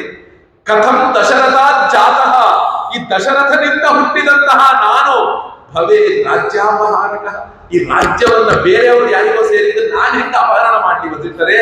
ನಾನು ಹೆಂಗ ಅಪಹರಣ ಮಾಡ್ಲಿ? ರಾಜ್ಯಂಚ ಅಹಂ ಚ ರಾಮಸ್ಯ, ಈ ರಾಜ್ಯ ಯಾವತ್ತೂ ಕೂಡ ರಾಮನಿಗೆ ಸೇರಿದ್ದು, ರಾಮನಿಗೆ ಸೇರಿದ್ದು. ಅವನ ಹೆಂಗೆ ನಾನು ಧರ್ಮ ಮಾರ್ಗದಲ್ಲಿ ನಡೆಯೋರು, ನಾನು ಹೇಗೆ ನಡೆಸಲಿ? ಆದ್ರಿಂದ ನಾನು ಎಂದೂ ಕೂಡ ಇದನ್ನ ಬಳಸೋದಿಲ್ಲ. ತದ್ವಾಕ್ಯಂ ವನೇ ತತ್ರೈವ ವತ್ಸ್ಯಾಮಿ ಯಥಾರ್ಯೋ ಲಕ್ಷ್ಮಣಸ್ತಥಾ. ಇಲ್ಲಿ ಆರ್ಯ ಶಬ್ದವನ್ನ ಲಕ್ಷ್ಮಣನಿಗೆ ಹಾಕಿದ್ದಾರೆ. ಇಲ್ಲಿ ತುಂಬಾ ಜನ ಒಂದು ಸಂಶಯವನ್ನ ಪಡ್ತಾರೆ. ಆರ್ಯ ಶಬ್ದವನ್ನ ಹಾಕಿರೋದ್ರಿಂದ ಭರತನ ಅಣ್ಣನ ಲಕ್ಷ್ಮಣ ಅಂತ ಹೇಳ್ತಾರೆ. ಭರತನ ಅಣ್ಣ ಇರಬಹುದು ಅಂತನೂ ಕೂಡ ಇಲ್ಲೊಂದು ಸಣ್ಣ ಸಂಶಯವನ್ನ ಪಡ್ತಾರೆ. ಹೇಗೆ ಆರ್ಯ ಲಕ್ಷ್ಮಣ ಹೇಗೆ ಅಣ್ಣನ ಜೊತೆಗಿದಾನೋ ಅದೇ ರೀತಿಯಾಗಿಯೇ ಇರ್ತಾರೆ ಅಂತ ಹೇಳಿದಾಗ ನೋಡಿ, ಇಲ್ಲಿ ತೀರ್ಮಾನ ಆಗಿ ಹೋಗುತ್ತೆ. ವಸಿಷ್ಠರಿಗೆ ನಾನು ಅಂಥವನಲ್ಲ ಅಂತ ಹೇಳಿ ಕಳುಹಿಸ್ಬಿಡ್ತಾನೆ. ಹೇಳಿ ಕಳುಹಿಸಿದ ಮೇಲೆ ಎಲ್ಲಾ ಯೋಧರಿಗೆ ಒಪ್ಪಣೆ ಮಾಡ್ತಾನೆ. ಈಗಲೇ ನೀವೆಲ್ಲರೂ ಕೂಡ ರಾಮನ ಪಟ್ಟಾಭಿಷೇಕ ಕಾಡಲ್ಲೇ ನಡೆಯುತ್ತೆ, ನೀವೆಲ್ಲರೂ ಹೊರಡಿ ಅಂತ. ಇವರೆಲ್ಲರೂ ಕೂಡ ಏನ್ ಹೇಳ್ತಾರೆ ಅಂದ್ರೆ, ಈ ಯೋಧರೆಲ್ಲರೂ ಕೂಡ ಏನ್ ಮಾಡ್ತಾರೆ ಗೊತ್ತಾ? ಅವರ ಹೆಂಡತಿಯರಿಗೆ ಹೇಳಕ್ ಹೋಗ್ತಾರೆ, ನಾನು ರಾಮನ್ ಕರ್ಕೊಂಬರಕ್ಕೆ ಕಾಡಿಗೆ ಹೋಗ್ತಾ ಇದ್ದೀನಿ ಕಣೆ ಅಂತ. ಹೆಂಡತಿರೆಲ್ಲ ಏನ್ ಹೇಳ್ತಾರೆ ಗೊತ್ತಾ? ಹಂಗೆ ಹೋಗೋದ್ ಬಿಟ್ಟು ಏನಕ್ಕೆ ಮನೆಗೆ ಬರಕ್ ಹೋದೆ ಅಂತ. ರಾಮನ್ ನೋಡಿ, ಆ ರಾಮ ಅಯೋಧ್ಯೆಗೆ ಬರಬೇಕು ಅನ್ನೋ ಇಚ್ಛೆ ಎಷ್ಟು ಇದೆ ಇಡೀ ಅಯೋಧ್ಯ ವಾಸಿಗಳಲ್ಲಿ ಅಂದ್ರೆ, ಅರಮನೆಯಿಂದ ಹಂಗೆ ಹೋಗೋದ್ ಬಿಟ್ಟು ಮತ್ತೆ ನಿನ್ ಮನೆಗೆ ಬಂದು ಸಮಯ ವ್ಯರ್ಥ ಮಾಡಿ ಹೋಗು ಹೋಗು ಹೋಗು ಎಂಥದ್ದು ತ್ವರಯಂತಿ ಸ್ಮ ಹರ್ಷಿತಾ. ಹೊರಡ್ರಿ, ಬೇಗ ಹೊರಡ್ರಿ ಹೊರಡ್ರಿ, ನಾವು ಹೇಳ್ತೀವಲ್ಲ ಹೋಗ್ರಿ ಹೋಗ್ರಿ ಹೋಗ್ರಿ ಅಂತ ಬಲವಂತ ಮಾಡಲ್ಲ. ಹಂಗ ಬಲವಂತ ಮಾಡಿ ಹೊರಗಡೆ ನೂಕುದ್ರಂತೆ ಗಂಡಂದ್ರನ್ನ, ಹೋಗಿ ರಾಮನ್ ಕರ್ಕೊಂಡ್ ಬರ್ರಿ. ವಾಲ್ಮೀಕಿಗಳು ನೋಡಿ ಎಷ್ಟು ಸಣ್ಣ ಸಣ್ಣ ವಿಷಯವನ್ನ ನಮಗೆ ತಿಳಿಸಿದ್ದಾರೆ ಅಂತ. ನಂತರ ಭರತವನ್ನು ನೋಡಿ ಎಷ್ಟು ಜನ ಹೋಗಿರ್ಬೋದು ಹೇಳಿ ನೋಡೋಣ. ಭರತನ ಹಿಂದೆ 9,000 ಆನೆಗಳು ಹೋಗುವಂತೆ, 60,000 ರಥಗಳನ್ನ ಬರುವಂತೆ, 1,00,000 ಕುದುರೆಗಳು ಬರುವಂತೆ. ಎಷ್ಟು ಹೇಳಿ? 9,000 ಆನೆ, 60,000 ರಥ, 1,00,000 ಕುದುರೆ. 1,00,000 ಕುದುರೆ. ಸಣ್ಣ ವಿಚಾರ ಮಾಡಿ, 9,000 ಆನೆ ಅಂದ್ರೆ ಒಂದು ಆನೆಗೆ 4 ಜನ ಸೇವಕರಿರ್ತಾರೆ. ಮಾವುಟಿಗ, ಸಾರಥಿ, ಅದಕ್ಕೆ ಸೇವೆ ಮಾಡೋರು, ಅದಕ್ಕೆ ಅನ್ನ ಬೇಯಿಸೋನು ಇಲ್ಲ. ಒಂದು ಆನೆಗೆ 4 ಜನ ಮಿನಿಮಮ್ ಆಗಬೇಕು. 1,00,000 ಕುದುರೆ ಅಂದ್ರೆ ಕುದುರೆ ಹೋಗಲ್ಲ, ಅದ್ರ ಮೇಲೆ ಒಬ್ಬ ಕೂತಿರ್ತಾನೆ. ರಥ ಅಂದ್ರೆ ರಥ ಹೋಗೋದಿಲ್ಲ, ರಥದ ಮುಂದೆ ಸಾರಥಿ ಇರ್ತಾನೆ, ರಥದ ಹಿಂದೆ ಒಬ್ಬ ಕುಳಿತುಕೊಳ್ಳೋನಿರ್ತಾನೆ. ಸುಮ್ಮನೆ ಖಾಲಿ ರಥ ಹೋಗೋದಿಲ್ಲ. ಮತ್ತೆ ಎಷ್ಟೋ ಲಕ್ಷ ಪದಾದಿಗಳಂತೆ, ಎಷ್ಟೋ ಲಕ್ಷ ಪದಾದಿಗಳಂತೆ. ಅಷ್ಟು ಜನರನ್ನ ಕರ್ಕೊಂಡು ರಾಮನನ್ನ ಕರ್ಕೊಂಡ್ ಬರಕ್ ಹೋದಂತೆ ರಾಮ ಚಕ್ರವರ್ತಿ. ಮತ್ತೆ ಅಣ್ಣಂದಿರು, ತನ್ನ ತಮ್ಮಂದರು, ಅಮ್ಮಂದರು, ಬಂಧು ಬಾಂಧವರು, ದಶರಥನ 350 ಜನ ಹೆಂಡತಿಯರು, ಎಲ್ಲರೂ ಕೂಡ, ಅಷ್ಟು ಜನ ಋಷಿಗಳು, ಮಂತ್ರಿಗಳು, ಪಟ್ಟಾಭಿಷೇಕಕ್ಕೆ ಸಾಮಗ್ರಿಗಳು ಎಲ್ಲವನ್ನೂ ತಗೊಂಡು ಹೋಗ್ತಿದ್ದಾನೆ ಭರತ. ಅಣ್ಣನ ನಾನು ಕರ್ಕೊಂಡು ಬರ್ತೀನಿ ಅಂತ. ನೋಡಿ, ಇಲ್ಲೊಂದು ಸಣ್ಣ ವಿಷಯವನ್ನ ಹೇಳ್ತಾರೆ. ಮಣಿಕಾರಶ್ಚ ಏಕೇಚಿತು ಕುಂಭಕಾರಶ್ಚ ಶೋಭನಾಹ ಸೂತ್ರಕರ್ಮ ಕೃತಶ್ಚೈವ ಏಚ ಶಸ್ತ್ರೋಪಜೀವಿನಃ. ಇಷ್ಟೆಲ್ಲ ಜನ ಅಯೋಧ್ಯೆಯಿಂದ ಪ್ರವಾಸ ಮಾಡಿದ್ರಲ್ಲ, ವ್ಯಾಪಾರಸ್ಥರು ಅವರವರ ವ್ಯಾಪಾರ ಸಾಮಗ್ರಿಗಳನ್ನು ತಗೊಂಡು ಅವ್ರ ಹಿಂದೆನೆ ಅಂಗಡಿಗಳನ್ನು ಹಾಕೊಂಡು ಹೋದ್ರಂತೆ. ಮಡಿಕೆ, ಕುಡಿಕೆ, ಮಣಿಕಾರು. ಈಗ ನಾವೆಲ್ಲ ಒಂದು ಜಾತ್ರೆ ಅಂದ್ರೆ ವಲಸೆ ಬರಲ್ವಾ, ಹಾಗೆ ವ್ಯಾಪಾರಿಗಳು ಅವ್ರ ಹಿಂದೆ ಹೊರಟರು ಅಂತ. ಅಲ್ಲೇ ವ್ಯಾಪಾರ ನಡೆಯುತ್ತೆ ನಮ್ದು. ಮೊಟ್ಟ ಮೊದಲಿಗೆ ಭರತನು ಹೋಗುವಂಥದ್ದು ದಶರಥನಿಗೆ ತರ್ಪಣವನ್ನ ಕೊಡ್ತಾನೆ, ಎಲ್ಲವನ್ನೂ ಕೂಡ ಮಾಡ್ತಾನೆ. ಗುಹನ ಹತ್ರ ಬರ್ತಾನೆ. ಗುಹನ ಹತ್ರ ಬಂದಾಗ ಗುಹ 5ನೇಯವನು, ಗುಹನು ತಪ್ಪು ತಿಳ್ಕೊಳ್ತಾನೆ ಭರತ. ಯಾಕೆ ಅಣ್ಣನನ್ನ ಕರ್ಕೊಂಡು ಬರ್ಬೇಕಾದ್ರೆ ಇಷ್ಟು ದೊಡ್ಡ ಸೈನ್ಯ ಯಾಕೆ?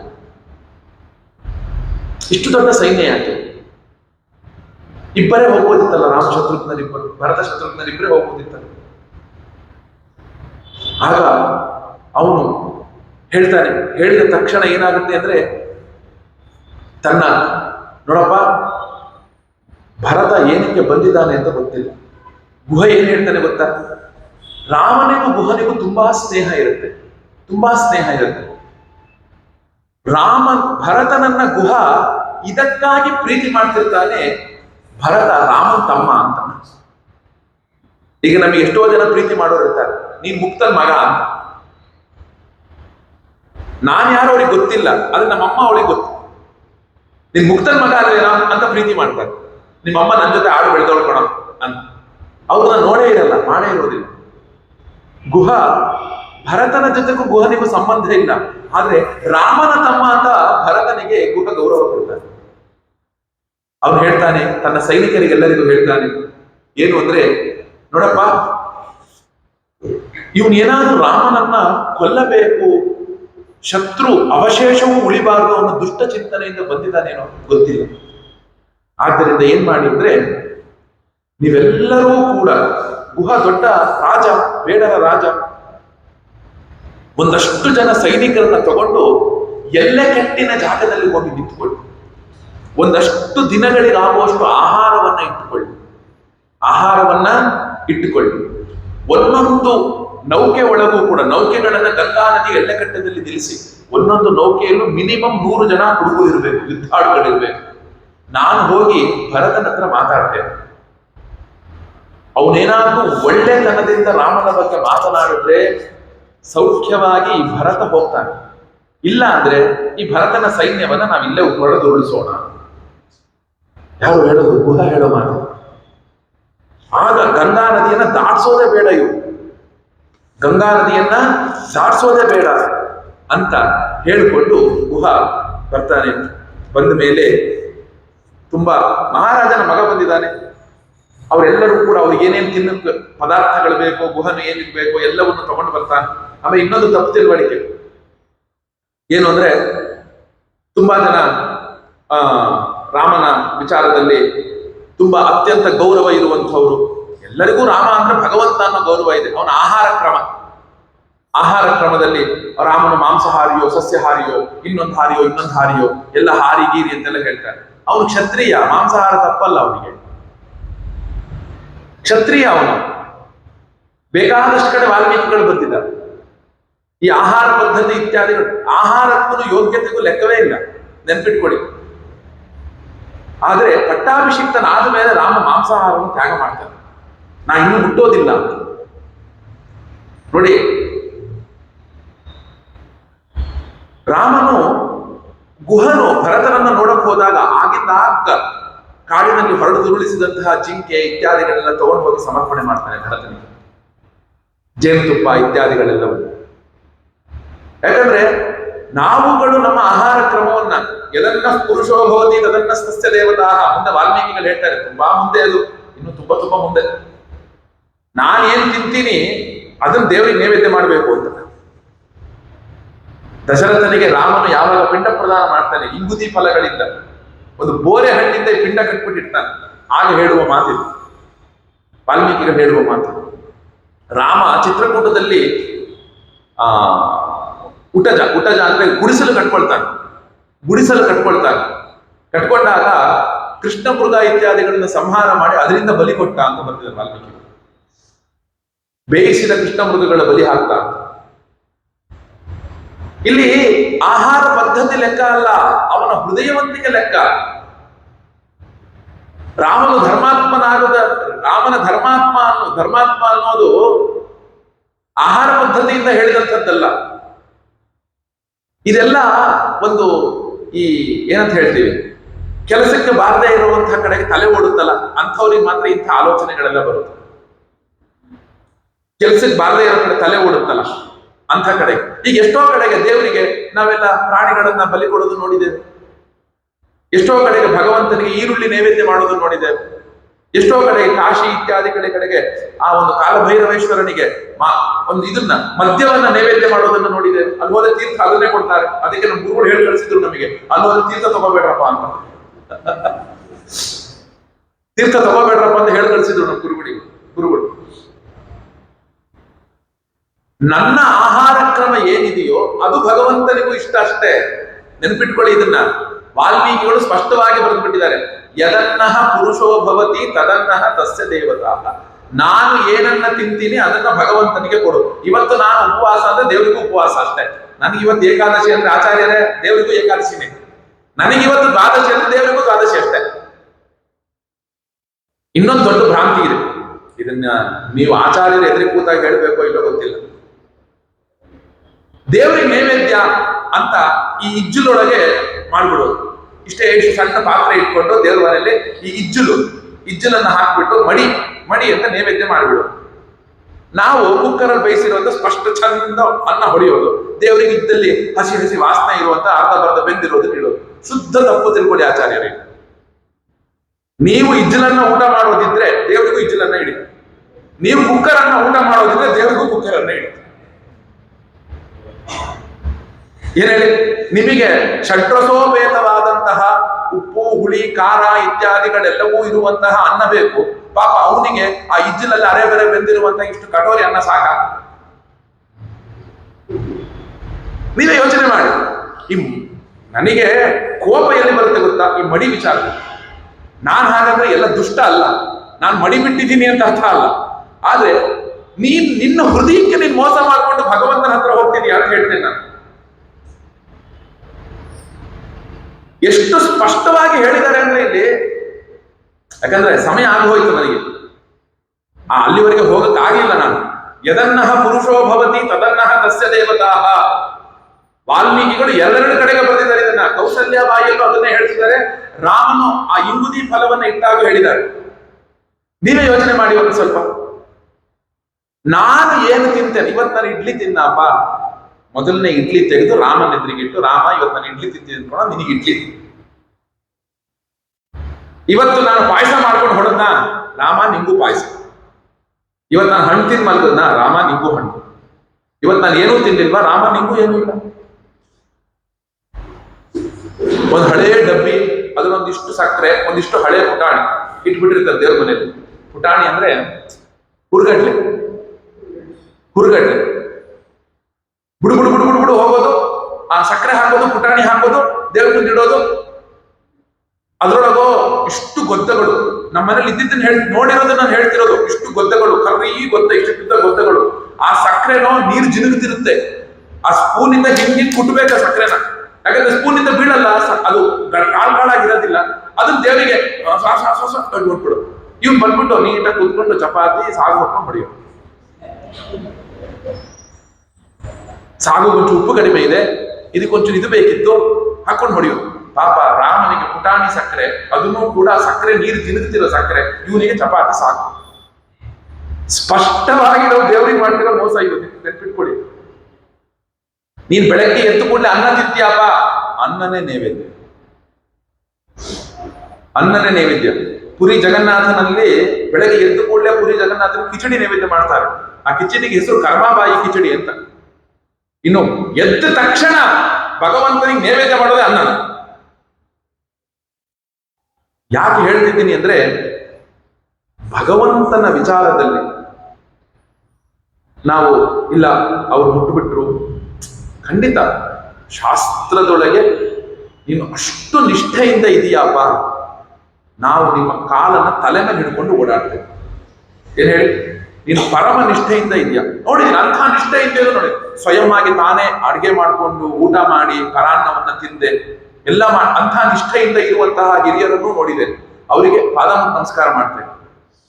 ಈಗ ನಮಗೆಲ್ಲ ಈ ಧರ್ಮಾಚರಣೆ ಎಲ್ಲಿ ಅಡ್ಡ ಬಂದ್ಬಿಡುತ್ತೆ ಗೊತ್ತಾ? ಮನೇಲಿ ನಾನು ಹೆಂಗ್ ಮಾಡಿ ಹಾಕಿದ್ರು ತಿಂತೀನಿ, ಹೊರಗಡೆ ಹೋದ ತಕ್ಷಣ ಧರ್ಮಧ್ವಜ ಬಂದ್ಬಿಡುತ್ತೆ, ಎಳ್ಕೊಂಡ್ ಬಂದ್ಬಿಡುತ್ತೆ. ನೀವು ಕಾಫಿ ಕೊಡಕ್ಕೆ ಬರ್ತಾರೆ, ಕೂತ್ಕೊಳ್ಳಿ ಗುರುಗಳೇ ಕಾಫಿ ಕೊಡ್ತೀನಿ, ಓ ನೀವು ಸ್ನಾನ ಮಾಡಿದ್ದೀರಾ, ನೀವು ಇದು ಮಾಡಿದ್ದೀರಾ. ಅವರು ಹೊರಗಡೆಯಿಂದ ಒಂದು ಕೆಟರಿಂಗ್ ಅಲ್ಲಿ ತಂದು ಕೊಟ್ಬಿಟ್ಟಿದ್ದಾರೆ, ನಾನದು ಊಟ ಮಾಡೋದಿಲ್ಲ, ಇನ್ನೊಂದೇನೋ ಮಾಡೋದಿಲ್ಲ, ನಾನು ಯಾವತ್ತೂ ಕೂಡ ಇನ್ನೊಂದು ಮುಟ್ಟೋದಿಲ್ಲ. ಅವ್ರು ನಮ್ಮ ಪಂಕ್ತಿ ಕೂತಿದ್ದಾರೆ, ನಾನು ಎದ್ದು ಬಿಡ್ತೇನೆ, ನನ್ನ ಪಂಕ್ತಿ ಪಕ್ಕದಲ್ಲಿ ಕೂತಿದ್ದಾರೆ, ನಾನು ಎದ್ದು ಬಿಡ್ತೇನೆ. ನಿನ್ನ ಹೃದಯದೊಳಗೆ ಮೊದಲಿಂದಲೂ ನೀನು ಅದೇ ತರಹ, ನೀನು ಏಕಾಂತದಲ್ಲಿದ್ದಾಗೂ ಅದೇ ಧರ್ಮಾಚರಣೆ ಮಾಡ್ಕೊಂಡಿದೀಯ ಅಂದ್ರೆ, ಈಗ ನೀನು ಮಾಡ್ತಾ ಇರುವಂತಹ ಧರ್ಮಾಚರಣೆ ಸರಿ, ಅದಕ್ಕೆ ನಾವೆಲ್ಲಾ ರೀತಿಯಿಂದ ಶಿರವಾಗಿ ನಮಸ್ಕಾರ ಮಾಡ್ತೇವೆ. ನಿನ್ನ ಧರ್ಮವನ್ನ ಕಾಪಾಡುವುದು ನನ್ನ ಉದ್ದೇಶ. ಖಂಡಿತ ಮನೇಲಿ ಹಂಗಲ್ಲ, ಮಕ್ಕಳ ಜೊತೆ ಹೋಟೆಲ್ಗೆ ಹೋಗ್ತೀಯ, ರಸ್ತೆಯಲ್ಲಿ ನಿಂತ್ಕೊಂಡು ತಿಂತೀಯ, ಹೊರಗಡೆ ಹೋದ ಕೂಡಲೇ ಧರ್ಮಧ್ವಜ ಎರಡು ಬಂದ್ಬಿಡುತ್ತೆ ನನಗೆ, ಎರಡು ಕೊಂಬು. ಏನಂದ್ರೆ ನಾನೇನು ತಿನ್ನೋದಿಲ್ಲ, ನಾ ಏನು ಮಾಡೋದಿಲ್ಲ. ಇಂಥ ಧರ್ಮಧ್ವಜತ್ವವನ್ನು ಮಾಡಕ್ ಹೋಗಬೇಡಿ. ಜಗತ್ತೊಳಗೆ ನಿನ್ನ ಹೃದಯ ಶುದ್ಧ ಇದ್ದು ಮಾಡ್ತೀರಾ, ಖಂಡಿತ ಮಾಡಿ. ಅವರಿಗೆ ನಾವು ಇದು ಮಾಡಬೇಕು. ನಿನ್ನ ಹೃದಯ ಶುದ್ಧ ಇಲ್ಲದೆ ಬರೀ ಜಗತ್ತಿನ ತೋರಿಕೆಗೋಸ್ಕರ ನೀನು ಮಾಡಿಕೊಂಡು ಹೋದೆ ಅಂದ್ರೆ ಎಲ್ಲಿವರೆಗೆ ಹೋಗಿ ಮುಟ್ತೀಯ ನೀನು? ನೋಡಿ, ಗುಹನು ಬಂದು ಭರತನಿಗೆ ಎಲ್ಲಾ ಒಂದು ಪದಾರ್ಥಗಳನ್ನ ಇಟ್ಟು ನಮಸ್ಕಾರ ಮಾಡ್ತಾನೆ. ನಮಸ್ಕಾರವನ್ನ ಮಾಡಿದಾಗ ಒಂದು ಮಾತನ್ನ ಹೇಳ್ತಾನೆ. ಎಂಥ ಮಾತನ್ನ ಹೇಳ್ತಾನೆ?